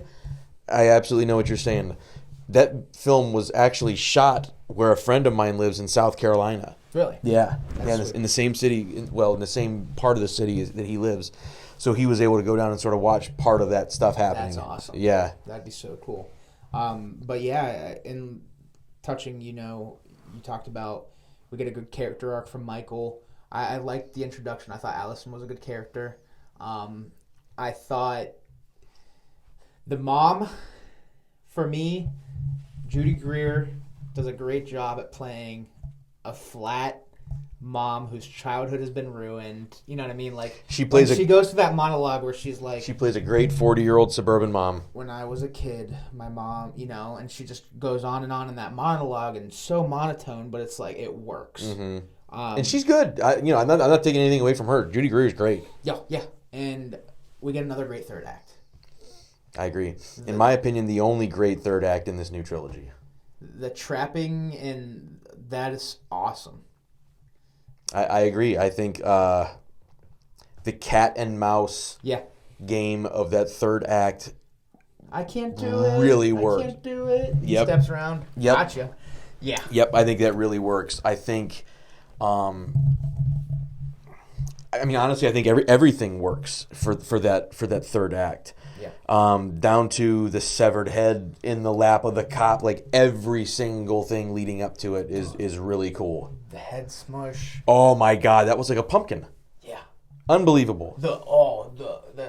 And another thing, the brutality in this one is back. Yep. Like it's less than Rob Zombie's, but it's on that level of Halloween 4 and 5. Definitely a hell of a lot more than most of those Halloweens, because a lot of those Halloweens when he gets the fence through. Oh, that kid. That was a cool scene with the motion light. Yes, there was a really good use. I don't know if any of you guys have home theaters or anything like that, but an excellent use of surround effects there, because you can literally hear the breathing moving in speakers as the light goes off. Yeah. Every time the light goes off, you'll hear the breathing in a different speaker. That's sweet. Yeah, 2018 for me was a very fresh movie in this franchise. I agree. Let's go scores. Where are you scoring this? 8. I go 9. 9? This is one I love. It's right up there with the original Halloween 4 and Season of the Witch for me. And obviously we'll rank them at the end. But 2018, I watched that movie in theaters and I was like, the franchise is back. I agree. I felt like new life had been breathed into the series from a fan. Yeah. Someone who actually cared about these characters and stuff like that. Yeah. We were wrong.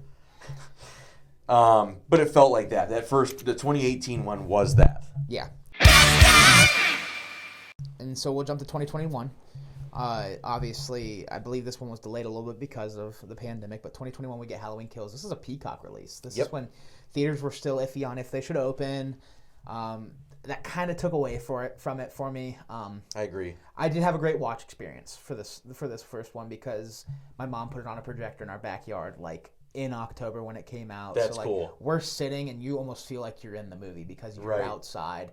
The leaves are falling. Big screen. It's cold. Fire's on. But I was not the biggest fan. I don't think it's horrible. No, it's not. I wouldn't say it's horrible either. But it was a letdown. After that 2018, it was a letdown. Absolutely. I think that they had a really good golden opportunity. They had a really nice launching pad with that first 2018 movie. For sure. And unfortunately, that engine stalled. Yeah. I think some convoluted writing. I think forcing certain things into the script sort of hurt the story. Yeah. And I think that it showed. I'll start with what I loved. The playground scene. Okay. That playground scene is insane. They pay homage to Silver Shamrock. Yep. Obviously. All the masks are there. I love that as, a Season of the Witch fan. But what Michael does in and around that car, insane. Yeah. He turned into John Wick. Yeah. I mean, the kicks in the door gun. Like, oh my God. And then, it's insane. Remember the old lady in the riding shotgun? She said, "This is for Dr. Loomis." Yeah, I didn't mind the firefighter scene either. I think it's a little much for Michael Myers, but I did think it was very well shot.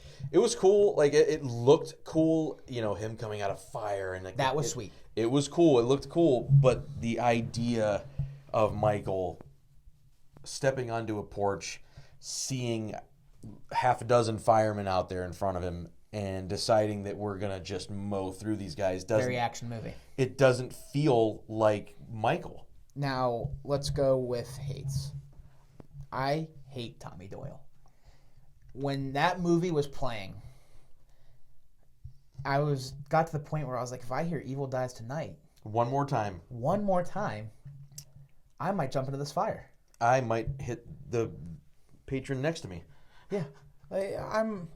How much do you have to drive one line into a movie? That's what I'm saying, that it's lazy writing. I think, sort of, again, forcing that tagline over and over into the movie. Yeah.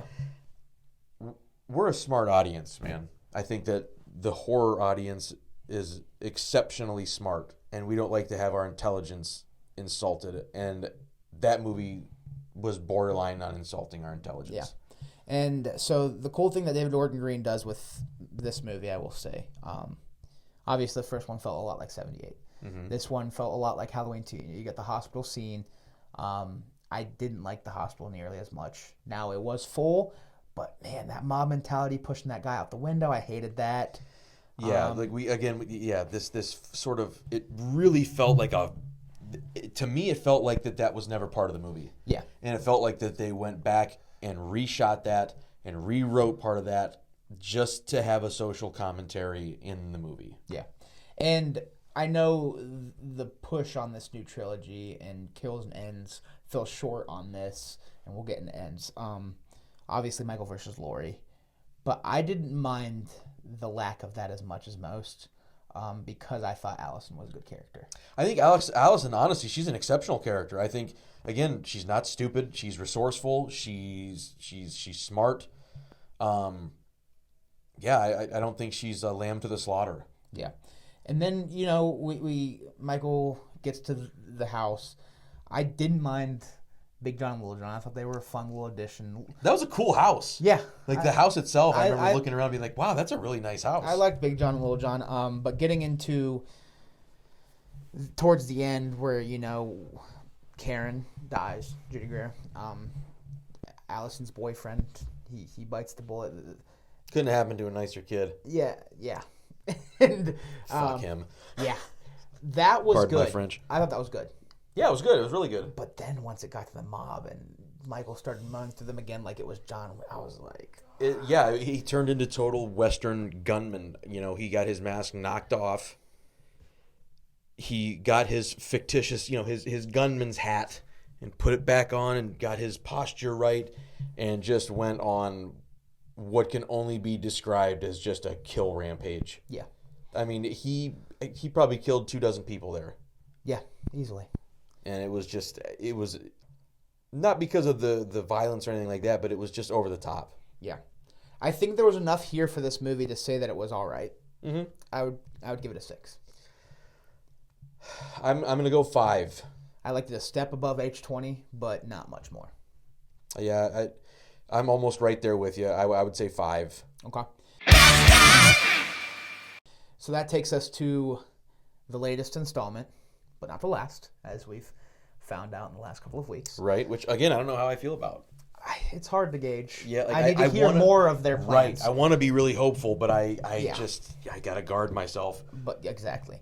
But we get Halloween Ends. David Gordon Green's third of the trilogy, 2022. A lot of hype into this movie. Big hype. And I know it fell very short for you. I think, in my opinion, Halloween Ends has one of the most effective opening scenes. That's what I was going to say. I think it has one of the coolest opens. I think that I was hopeful when I first saw Corey, that. Yeah, I was like, oh, wow. Like, wait a minute. What are we doing? Like, this is going to be different. This is going to be cool. They did not hold back. I thought it was cool that they were playing John Carpenter's The Thing while he was babysitting the kid. I did like the title sequence intro and all that as well. Yeah. The credits. Yep. Because it was Season of the Witch. Exactly. All the fonts and some of the graphics were... And that's what Green was trying to do. Replicate the first 3. Mm-hmm. Which... He did. To an extent. To an extent, yes. Yeah. I think where this fell short is a lot like, and going back to what you said, in 20 years, you think this will be reappraised. I think I agree with that.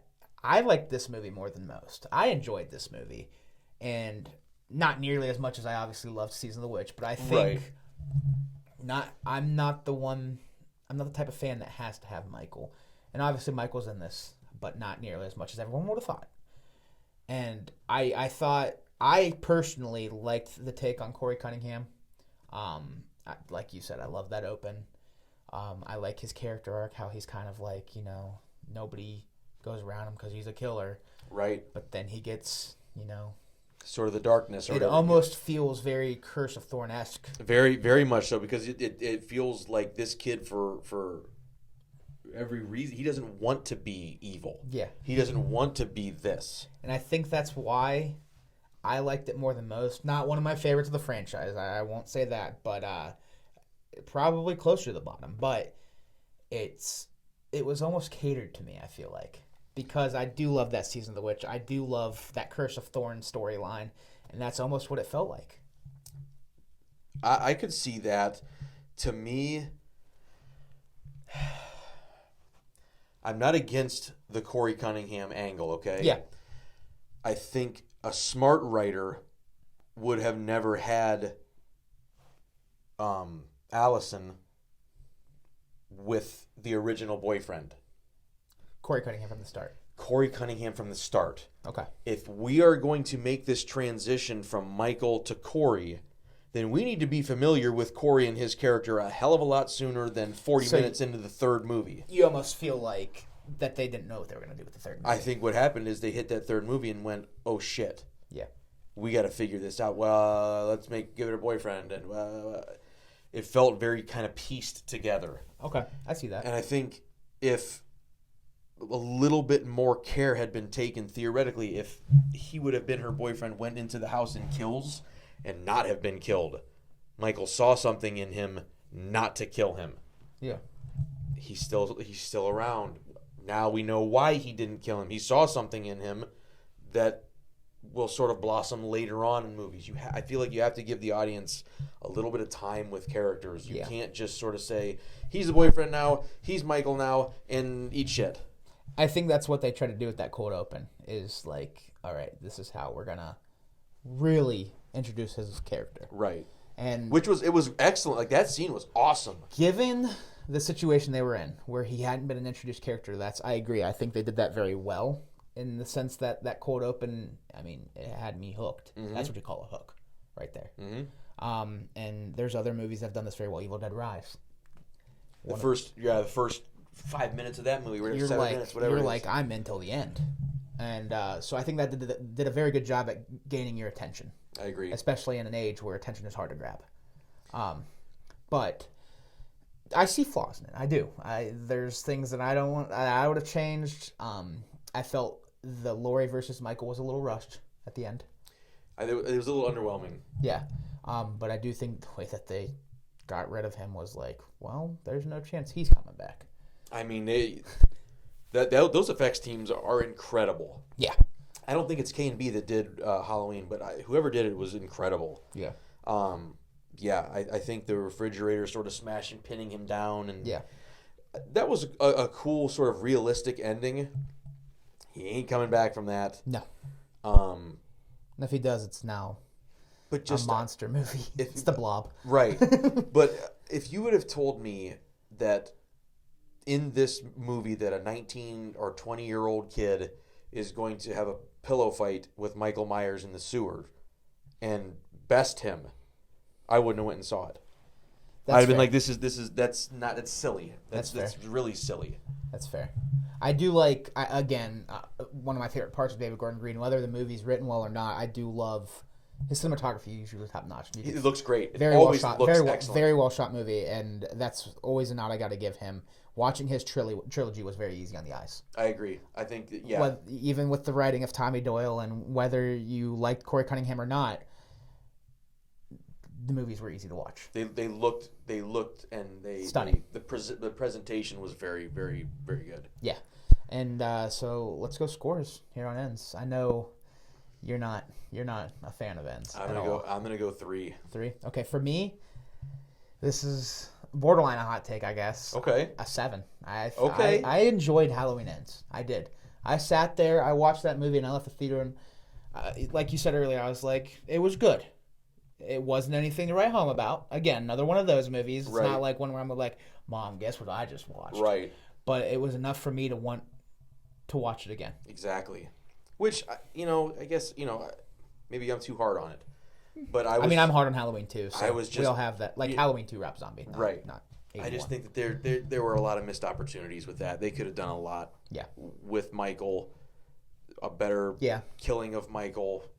I really like the Corey Cunningham stuff, and I think because of the underplay of Michael is what took my score down in the sense that, not the sense that there wasn't enough Michael, because like I said, I did like Corey Cunningham, in the sense that we talked about it was rushed. That Laurie versus Michael final scene. Yeah. And the tag team murder assistant thing was kind of it didn't work for me. Yeah, I can't see Michael ever having an assistant. Didn't work for a lot of people.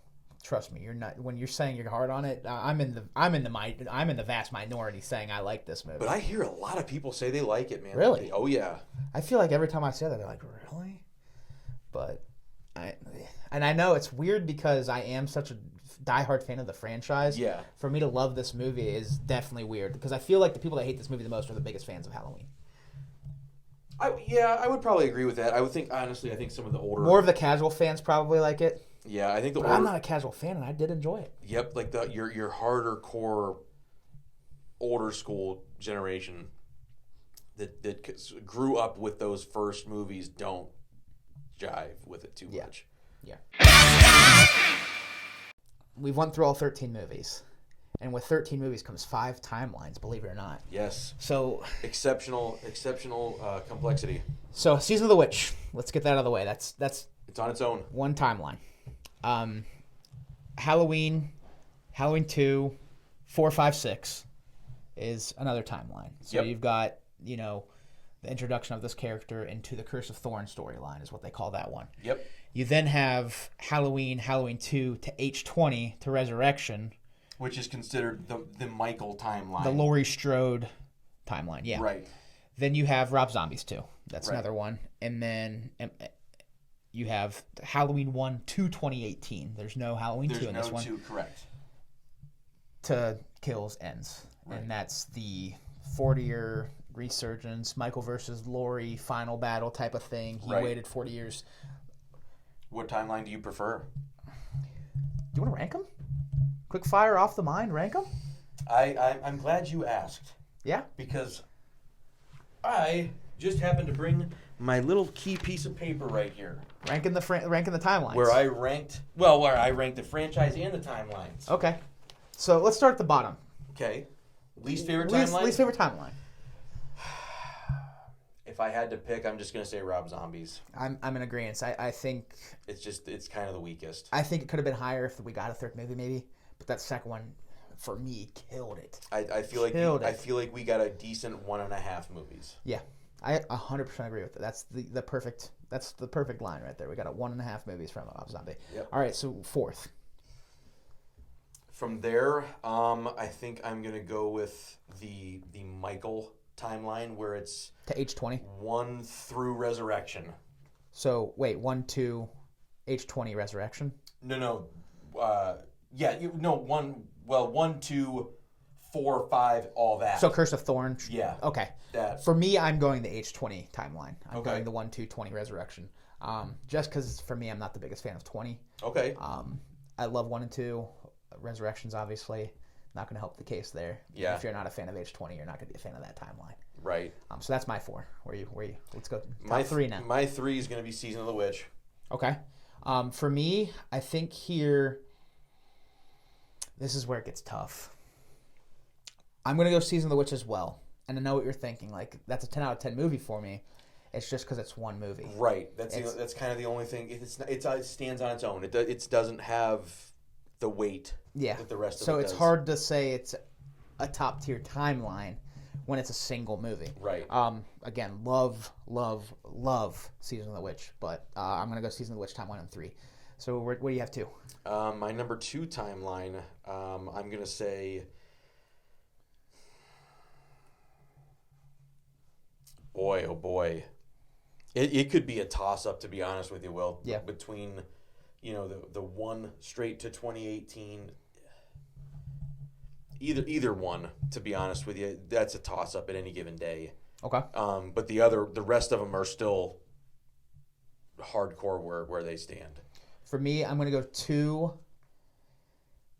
the 2018.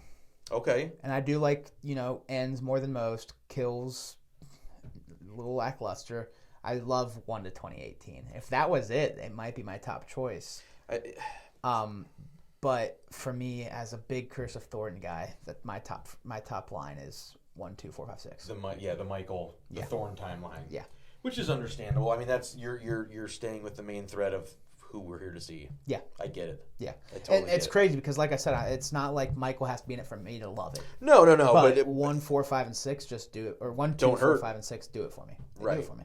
Right. And there's not, I mean, honestly, there's not really a huge weak point in those. I mean, I'm looking through my individual movie rankings of them, and they're not that weak of movies. Yeah. I mean, they're not great, but they're not weak.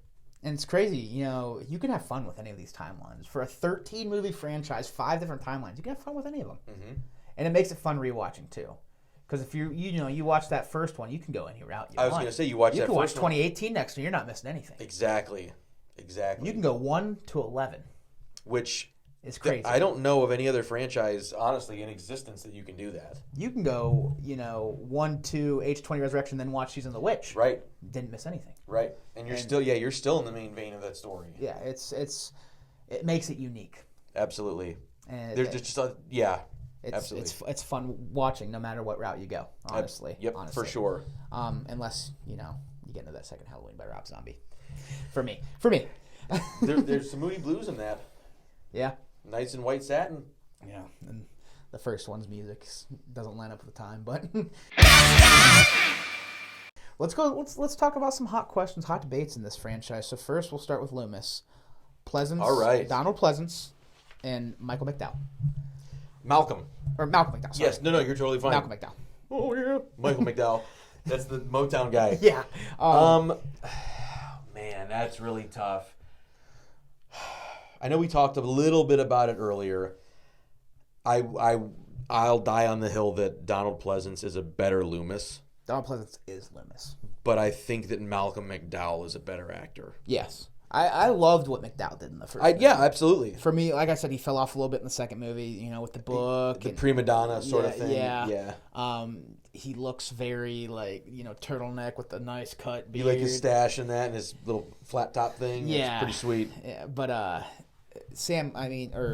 Donald Pleasance, I almost said Sam Loomis. Yeah. Is Donald Pleasance. Donald Pleasance is Sam Loomis. I agree. I mean, whether you're a Donald Pleasance fan or not, you can't deny that. I love him in The Prince of Darkness as well. I think Donald Pleasance has a lot of great stuff. Phenomenal. A lot of very underrated. Yep, I think he is just the king of horror monologues. He is just the king. Yes, but he is Sam Loomis. Absolutely. And that's not to take away from McDowell. What McDowell did, I liked him a lot in that first movie. I actually heard that Malcolm McDowell had never seen the original 78 Halloween. Really? And purposefully never watched it because he didn't want to imitate what Donald Pleasance had done. That's fair. I think we got more of a story from McDowell and Michael becoming, friends. Mm-hmm. Which is funny because at the end of the day, it's Sam Loomis' best friend is Michael Myers throughout this entire 13 movies. Which is in the Rob Zombie movie, there's a quote when he says it shows you how messed up my life is. Yeah. That you're one of my only friends. Yeah, when he's recording his sessions, he's like, I think he's starting to become my best friend. Mm-hmm. Yeah, that's exactly what I was talking about. And it's kind of sad, but it's interesting because it makes Loomis a very interesting character. Right, because if you're only exposed to this horrid stuff, it stands to reason that you're going to be sort of warped that way. Seeing what Zombie did, though, does, like I said, it's slow. It humanizes Michael Myers, but it would be cool to see Donald Pleasance's version of those sessions. Oh my God! If you could somehow superimpose Donald Pleasance into that movie, that would be incredible. Right, and that's what it leaves you with that. What if that we'll never know, but because I remember that they in that first one, especially the 2007 one, they really played the Loomis as sort of this hotshot young child psychologist that's sort of above everybody else. Yeah. Remember when he walked into the principal's office and he just walks right in, he says, "Oh, is this her?" Yeah. And he's just very presumptuous and very egotistical, Yeah, for sure. But I'm definitely going Pleasance. I will too, for sure. He's my Loomis. So let's talk a little bit about Daniel Harris. Only person Danielle. To get 2 roles in Yeah. in the franchise. Yeah. She's Jamie Lloyd and she's Annie Brackett in Zombies movies. How do you feel about that? What are your thoughts on So one actor playing 2 different roles in the same franchise? it doesn't bother me because I think of the timing. When I was 8 years old and I went and saw Halloween in theaters again, shout out Mom. I mean, how many 8-year-olds got to see Rob Zombie's Halloween? Only the cool ones. Exactly. When I saw it, I wasn't old enough to realize that was Jamie and Annie. So for me, it's kind of stuck where like I don't mind it because of the timing of them. So for me, it's no big deal, honestly. I mean, to me, I think it's really cool. Generally, I don't really care for it. And I think it helps that Danielle Harris was so good in those movies. Exactly. I think it helps that, Rob Zombie, again, kind of gave a little wink to the horror audience. Like, hey, guys, we got you. Yeah. A little bit of fan service. Right. But. And then, everything that I've ever heard, I've heard that she's nothing but a sweetheart. Yeah. That she's awesome to work with. Mm-hmm. She's awesome in Hatchet. She's awesome in all the other stuff that she does. I mean, I got nothing bad to say about her. No. And I know you mentioned like a potential, would you want to see her in more? In this franchise with Miramax taking over the rights. I think it would be a really, really lost opportunity to not revisit the Jamie character. Okay. Especially while Danielle is young enough and game enough to do a horror movie that's, it's going to be taxing on her. So kind of go Curse of Thorn reboot type of thing? I think you could bring her back. Okay. Theoretically. I mean, you could I think you could do a really interesting sort of rewrite and bring her back. That's the thing we've been talking about too with this Miramax deal is how many routes can you go? You have the 5 timelines. You could revisit Thorn. I don't think they'll ever do Laurie again. Hopefully not. I think that one's just, beaten dead. Yeah. I think you could go, Season of the Witch, more anthology route. You could go so many different routes with this, and we'll look at it again. I wouldn't mind a little Curse of Thorn, a little revisit. Nope. Bring Paul Rudd back, maybe. As that would be Tommy Doyle. That would be wishful thinking. If he would do it, that would be really, really cool. Yeah. Bring Danielle Harris and Paul Rudd back. Yeah. That would be really, really cool. And kind of like what you would obviously do with that is it would have to scrap. It's tough. It would have to scrap parts of 6. Yeah. Because obviously, there's a part of 6 where Jamie dies. I was going to say where Jamie doesn't make it. And so you would have to take the Paul Rudd part where he knows so much about the Curse of Thorn and he is Tommy Doyle and he researches this character so much, and then Jamie just lives type of thing. Right. It could work depending on how it's written. Right. Directed well. Get a big name on there. It could work. Somebody that's proven. It could definitely work. For sure. I absolutely agree. So, next one we'll talk about. Obviously, with these different timelines, there's some where he's Laurie Strode's brother. There's some where he's just, the epitome of evil, and he's just trying to kill whatever is in his way. What do you prefer? This is my hot take, I think. Okay. I think that making him her brother humanizes him and makes it more familiar. I like the idea of essentially Richard Ramirez getting out of prison, getting into suburbia, and wreaking havoc. Like, we don't know too much about this guy. We don't know who he is. Yeah. We don't know what he's capable of. This guy could surprise you at any moment. Who knows? Yeah. I think that the randomness and the I guess terrifying nature of that randomness is what makes the first really work for me, where we don't know that it's her brother. Yeah. For me, can go either way. For Halloween 2, I don't know how I felt about it. I was like, okay. The whole Sam Hain brother thing, yeah, that was one of the weaker points for me. But I thought the Curse of Thorn almost made it better because they created this curse that makes you go after, and then you introduce even more family So I thought 4, 5, and 6 helped its case. And that also ended up helping too for me. But it doesn't bother me either way. I love both sides. What do you think is more scary? Oh, definitely, like, just... I mean, we saw it in 2018, and it felt like the 1978 movie for a reason. Just whoever's in your way. Hammer, bang, down, knife, bang. Like, it's Back of just the this throat, random, just nothing there. Yeah. And that's definitely scarier. I agree. Because then when you're talking about the brother part versus just a lone lunatic, if you're not in his family and you don't get in his way, you're fine. Right. That takes away from the scariness a little bit, yeah. I think so, yeah. That absolutely. Like, I'm not related to Michael, so just don't go to Haddonfield. Right. Yeah, stay away, you're good. Where it's like, you might If not you're be. related, you can't escape. Yep. So, yeah, remember that first one? He was killing mechanics. He was killing, like, he was just all over the place. Yeah. That guy was... Yeah. So let's talk about a little bit best or worsts. Okay. Masks and Michael Myers. Oh, Jesus. This is a fun one. Yeah. We'll start with worsts. Worst Worst mask and worst Michael Myers. worst mask for me is part 5 without a doubt. Okay. Part 5 again, I think he looks like I don't know what we're thinking with the witch nose, sort of giving him sort of the witch's nose, slicking his hair back. He has a little bit of a mullet thing happening. Yeah. He looks like John Voight in Anaconda. Okay. And I feel like the guy that played him didn't do great. I think he was really stiff, very Frankenstein-esque.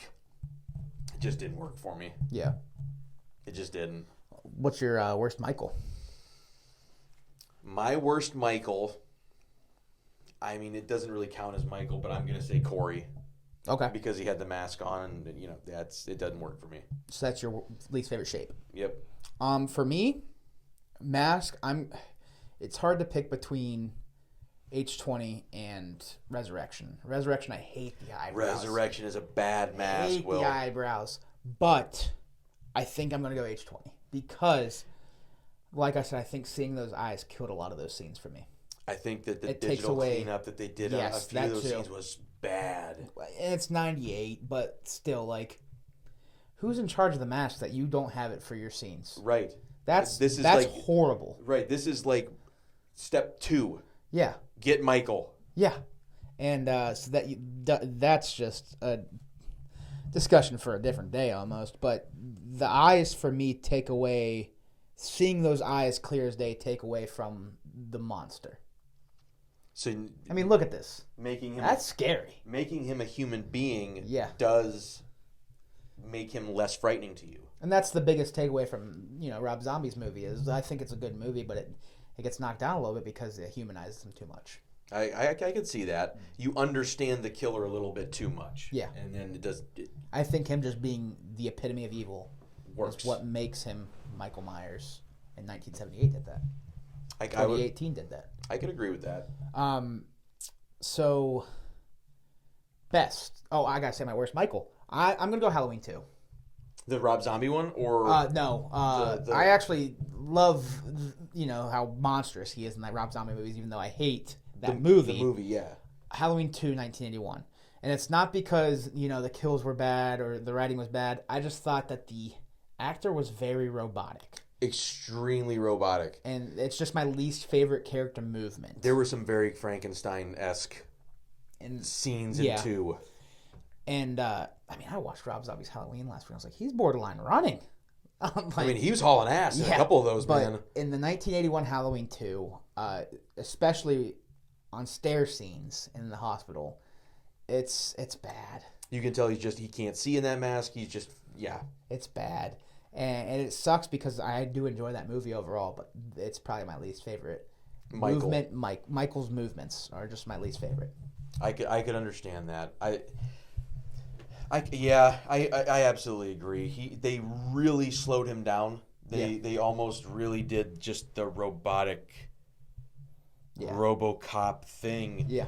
Instead of making him sort of a sleek killer, they made him sort of this Neanderthal. He does a great job in the hot water scene. Like Yeah, the movements moving, there. Yeah, he's moving fast there. Movements there are good, but like the ding ding ding ding. Those scenes, I'm always like, And he's just sort of walking down. he's the like hallway. doing the robot down the hallway. Yep. And like you said, when we were talking a little bit earlier this week, you were like, it almost feels like he was walking down and he's like, hey, am I doing it right? Right. It's like it does. There's a few scenes where he sort of comes out of that like a 3/4 wall, and it looks like he's just sort of peeking around, like, am I out?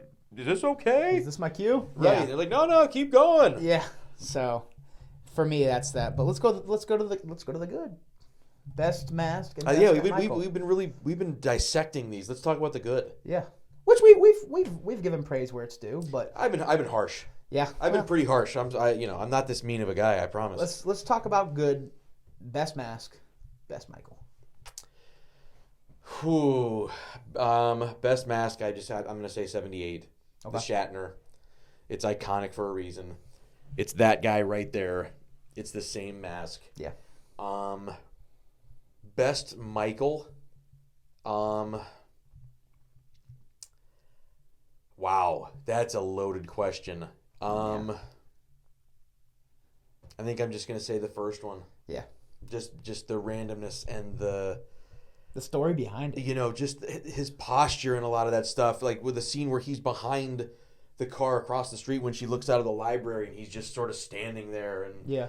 he was really good at just The way he sat up. He was just being good at being a menacing presence. Mm-hmm. So I'm gonna say the 78. Started the head tilt. I feel like when Bob's on the wall and the head tilt, and just there's a lot in that first movie. It was just excellent. I'm gonna agree with you, Nick Castle, for best shape. I think it's hard to pick against him, and Courtney is a close second for me. James Jude Courtney did a nice job. I will agree with you though that Nick Castle is the superior shape. But he was also in 2018 for a little bit for a few scenes. Yeah, but James Jude Courtney definitely probably my second favorite. I think aesthetically he looks great. Yeah. In the costume. Mask, I'm gonna go 2018. Okay. 1978 is a close second. I was going to say very similar masks. Yeah. Very similar. I feel like 78 and 2018 for me just are so similar, and when it comes to the best of the franchise, there's a lot of similarities in those two. But I just love how well they did the 40-year wear. Oh, yeah. And, I mean, you can see it here. And that mask is substantially better than the Ends mask with all, like, the it almost the burns I was gonna say and all that. Burns and like moss and like there's like a fungus growing on it or something. Yeah. It was just it was cool, I guess, but it just didn't work. Given what happened, very good design, but not as cool as that. Not as cool as that. I mean, him whipping that out of the trunk. Out of that evidence bag. And he throws it on, and it's just a scene through the back window of the car. Yep, and all you see just the trunk close. Another great shot by David Gordon Green. Excellent. Another great Excellent. shot. So now let's wrap things up with our rankings. So okay. We'll go 13-1. All right. Obviously, some of these based on what scores we gave, where they're lining up. But where they're gonna fall is somewhere. Where are you going? What are you going with 13? I was gonna say, you want to start with number 13? Yeah, let's go 13. I'm gonna say Halloween Ends. Okay. For me, that's the newest one is the worst one. Which you gave it a 3? You said. Yep. For me, it's Rob Zombie's second, and obviously with my 2 out of 10. It's my least favorite. It's the hardest to rewatch for me. It's your least rewatched. Yeah, it falls to the bottom. That's respect. I respect that. 12? My number 12 is Halloween Resurrection. My 12 is Halloween Resurrection as well. 4 out of 10. I think we can both agree that it's just a gigantic hunk of shit. Yeah, it's bad writing. Bad writing. Yep. Nobody had a chance from the get-go. No, they were doomed. 11. Let me see here. My number 11 is Halloween Kills. Halloween Kills. Okay, so it's funny because I know how much you love 2018, but it sucks how much that fell short for you. I was like, it's got to be so disappointing. Oh, it was. And it Kills really fell was. short for me too, but just having 2/3 of that trilogy in your bottom 3 has got to. It hurts, man. Yeah, it really does because 2018 is not in my bottom half. Yeah, and here's a hot take for me. H20 is my 11. Okay. Again, not my favorite in this. It's a divisive one, man. It is. And I think once you get over, I'll say this once. So this is 11. 10's a little rough for me too. The top 9, I don't think any of them are. I could rewatch any of them. I agree. 10's even there a little bit for me, which we'll get into. What's your 10? I think that middle portion of this franchise is sort of a crapshoot. You could sort of throw them in. Roll a dice and whatever, you know. My number 10 is Halloween 5: The Revenge of Michael Myers. My 10, I got Kills. Okay. So we're not that far off not that far here. off on Kills. Obviously, we know we're a little far off on Ends, but Kills for me, Tommy Doyle killed it. Anthony Michael Hall. There's a lot wrong with that movie. Yeah. It's an action movie. It really is, and not in the good way. Not in the good way. It's like, straight to video action. 9th, I have The Curse of Michael Myers. I know that might be a little bit of a hot take. I appreciate the movie. I do like the producer's cut a lot, but again, that's one of those where I thought about it, and that's when it falls to the wayside, where I don't watch it over and over that much. Yeah, and you'll see it climb up mine a little bit more, but for 9, I'm going to go Rob Zombie's first. Okay. And this is where it starts. Like I said, top 9 for me are all super rewatchable. I think I gave Zombies first a 7. Yeah. So my top 9 are all 7 out of 10s or better. Right. To show how much I truly love this franchise. It's just it's tough because of that dehumanization. I think is what makes me rank it less than the other 7s. Right. By a little bit. Which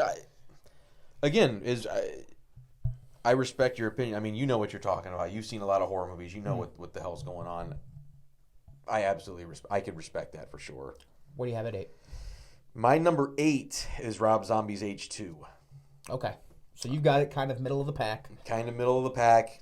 I'm not going to crucify it, but it's not anything to write home about. For me, it's Halloween Ends. So Halloween Ends, I guess, technically bottom half for me, but it's another one of those 7 out of 10s. Fell a little bit more short than the rest, but I still have a fun time with it. Right. You still enjoy it. I still have a fun time with it, for sure. Let's go 7. My number 7 is the Rob Zombie's first Halloween, the 2007 Rob Zombie Halloween. I think there are portions of it that are underrated. Yeah. There are portions of it that are overrated, though. Yeah. Honestly, I think the third act is really good. Yeah. But I think a lot of the best stuff in that movie doesn't take place in that third act. Yeah. I think that that opening night, man. I mean, that's brutal. That stuff when he's a kid is brutal. Yeah. For me, you?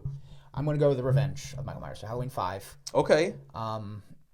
For me, it's just a good movie, but too much of it was killed the fourth one, and that's why I can't rank it higher. Yeah, it took away Jamie's ending. Exactly. Rachel's gone in 15 minutes, but I still had fun with it. Yeah. Still a good time. So what are we at 6? Yes. So this is technically now getting into the top half of the franchise. Yep. Here's where I have H2O. Okay. For me, I'm going... Hot take, I know. No, I mean, again, I think H20 is one of those ones where there is a bigger following than some of the other movies. Not great. It's just right in the middle. Yeah. For me, I go Halloween 2, and I think a lot of it's because of the mechanical Michael. Mm-hmm. It's a great movie, but I just need a little more from you. Yeah. Michael didn't do much in that movie. Yeah. Let's go top 5. All right. My number 5. Let me see here. I have my Halloween 2018. Okay. So that's a top 5 Halloween franchise. 5. Yeah, that cracked my top 5.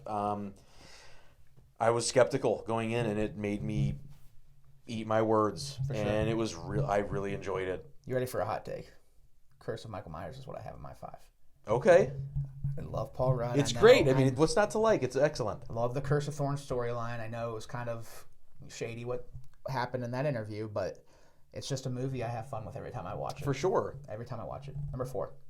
My number 4 is Halloween 3, Season of the Witch. Season of the Witch in the top 4. For me, this is where it jumps. So my 5 is a 7 out of 10. My top 4 is 9, 9, 10, 10. So the top 4 movies are they're like barn burners for you. They love me. Or I love them. They love me. Well, they love you too. Who wouldn't? Come on. They do love me. Thank you. 2018 is my number 4. Okay. That's very close to mine. This, for me, my 3 and 4 are which side of the bed I wake up on, or which side, right. If I wake up this way, my 3 could be 4. And 4 could 2018's 3. Exactly. But this given day on this recording, I'm going to put 2018 at 4. Which is, you can't really argue with it. I mean, that's a strong entry in that franchise. Yeah. So now we got number 3. Number 3, I've got Halloween 4, Return of Michael Myers. And that's exactly what I have as well. I think that was, we talked about it a little bit earlier. Return. While it's not the best film in the franchise, I think that this is when the fandom and the fervor for Michael Myers was at its peak. Yeah. This is when the franchise was at its peak. Yeah, for sure. Loved the introduction of new characters. Loved Rachel, arguably my favorite final girl, and we've talked about Excellent. that. Yeah, Halloween 4, The Revenge of Michael Myers, or The Return of Michael Myers, was a great return. I mean, honestly, especially think back, what year did that come out? The Return of Michael Myers would have been 88. I mean, because what was it, 6 years since the other one had come out? Yeah, Season of the Witch was 82. So 6 years. I mean, people were ready for this. Yeah. And for that movie to deliver, especially at that time, that's tough, man. You get, your strongest version of Michael. It's just, it's a super fun watch. Absolutely. It's a good story. And there's a lot of action. There's just a lot happening in that movie. There's a good third act. It's a quality third act. Yeah. So that takes us to number 2. I'm going to say Halloween 2 for me.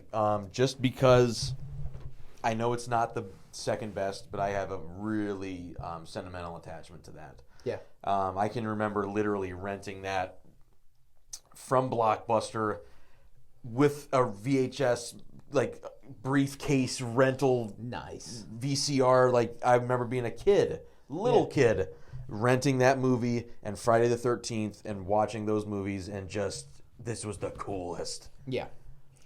For me here, Season of the Witch. I love that movie. It's a great movie. I love that movie. Fun story about Season of the Witch. I want to throw this in here since we talked about it. I went to a concert about a month ago.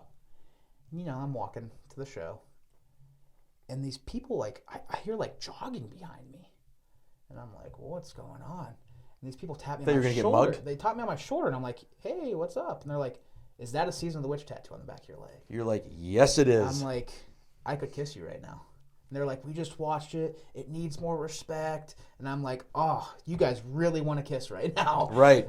I love this movie. And obviously, if you're going to get it inked on your body, you got to like it. Absolutely. So, and arguably, in my opinion, one of the better soundtracks. Yeah. I mean, Carpenter killed it with that soundtrack. We get some of the great, I think all 3 of those masks are 3 of my favorite props from the franchise. For sure. Still very recognizable. Yeah. Silver Shamrock. You get the jingle. But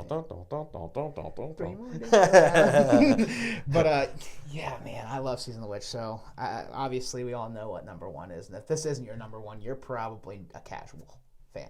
I would agree. I think if the 78 isn't your number 1, then you're just wrong. Yeah. I think that anybody who doesn't think that that's the best in that franchise needs to reevaluate a few things. And I'm not one of those people that you can't beat the original. I think Child's Play 2 is better than the original. There's a few franchises. I think Friday the 13th 2, 4, and 6 are all better than the original. I think, while not as original as the original, I think they're better. But Halloween 1978, if you don't have that as your number 1, like you said, you are just wrong. Halloween. And I know that's very, there's no definitive answer to what's number 1. It's everybody's opinion, but that is as definitive as it gets. I was going to say, Halloween 1978 is a bad movie, man. That's a badass movie. Yeah. Explain to me where a weak point is in that movie. Other than little nitpicks on just the set. little stuff here and there, but I'm talking the narrative, nothing. Nope. Nothing. It's the perfect Halloween movie. Yeah. It bums me out a little bit when people say, well, I just wanted to, when Carpenter in an interview said, well, we just wanted to make a movie about where a killer's stalking babysitters. Yeah. And it's so much more than that. It really, they put so much more into it than that.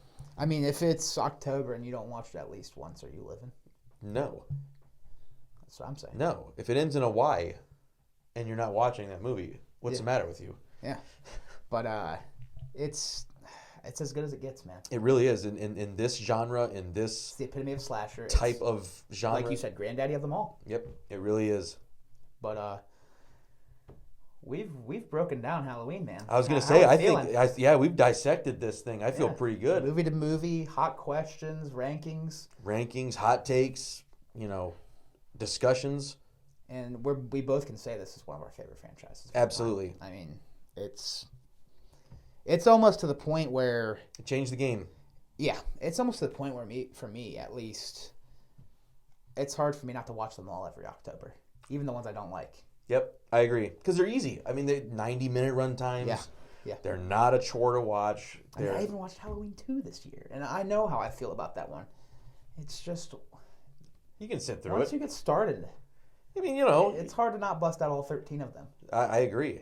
and more coming. I hope. I really hope. And I'm also, interested to. I'm. Before we wrap things up, what's your biggest wish with Miramax? If you had to say one thing, what would your biggest wish be? I know mine. I'm going to stay realistic, and my biggest wish is for Miramax to just stay loyal to the franchise and to that character and to its fan base. Okay. I think if you start making strange decisions and letting outsiders come in and who aren't horror guys, you only need a few guys. Get your director, get Carpenter, get one other writer. That's it. Yeah. Run everything through Carpenter. What do you think? How would this happen? What about if we added this person? Use him as like a liaison. Don't use him as a writer. He's done with that. Yeah. Let him smoke his weed and watch, play video games. Yeah. Let him do that. Make the soundtracks and just be like a liaison, like a technical advisor, if you will. Yeah. I think my biggest wish is anthology. Yeah. I almost am okay with letting Michael die. Let Michael die. Maybe down the road some more. If we did go the Jamie Lloyd route, that'd probably be my favorite Michael route. Yeah, we cannot keep re-establishing. Yeah, the Laurie that Michael needs to be dead. That needs to be dead. But anthology would be my biggest wish. Yeah, I think that would be really cool. I know A24 mentioned Season of the Witch series, which I'd be interested in. And their bids, I don't know if Miramax is gonna maybe play off that idea. I'd be interested in that for sure too. I mean, the budget would be nothing. Yeah, you could get away with murder as far you could do a lot with that series. But it's going to be interesting to see now that the news is broke that Miramax has won the bid. What's the next steps? I think that, and then also to throw some more salt in an open wound. We're on to the 13th film of Friday the 13th. Yeah, and it's been since 2009 since we've had one. Mm-hmm. Where is it? Well, I know we're going to want the Crystal Lake series. Because, I mean, Paramount is alive and well. Yeah. They own the rights to Jason and Friday the 13th. We gotta get these franchises back. Yeah. Rolling. I know Nightmare is there's talks that might see something new too. Hopefully it's a hell of a lot better than what we saw last. I'm a huge hater of the 2010. Yep, just a missed opportunity. Yeah. And I love the concept of Freddy, but I actually heard that Kevin Bacon was considered to play Freddy in these upcoming ones. Yeah. Which that would be really cool. Kevin Bacon's the man. Yeah. Okay, we'll see what happens. We've definitely dissected Halloween. Everybody now knows how we feel about the franchise.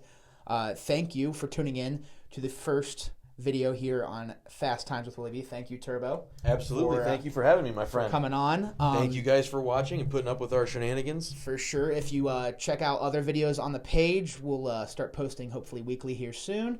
Let us know what you think. Yeah, like, comment, subscribe, as they say, right? Let us know what your top 3 movies are. If you want to rank the whole franchise in the comments, please do. That would be awesome.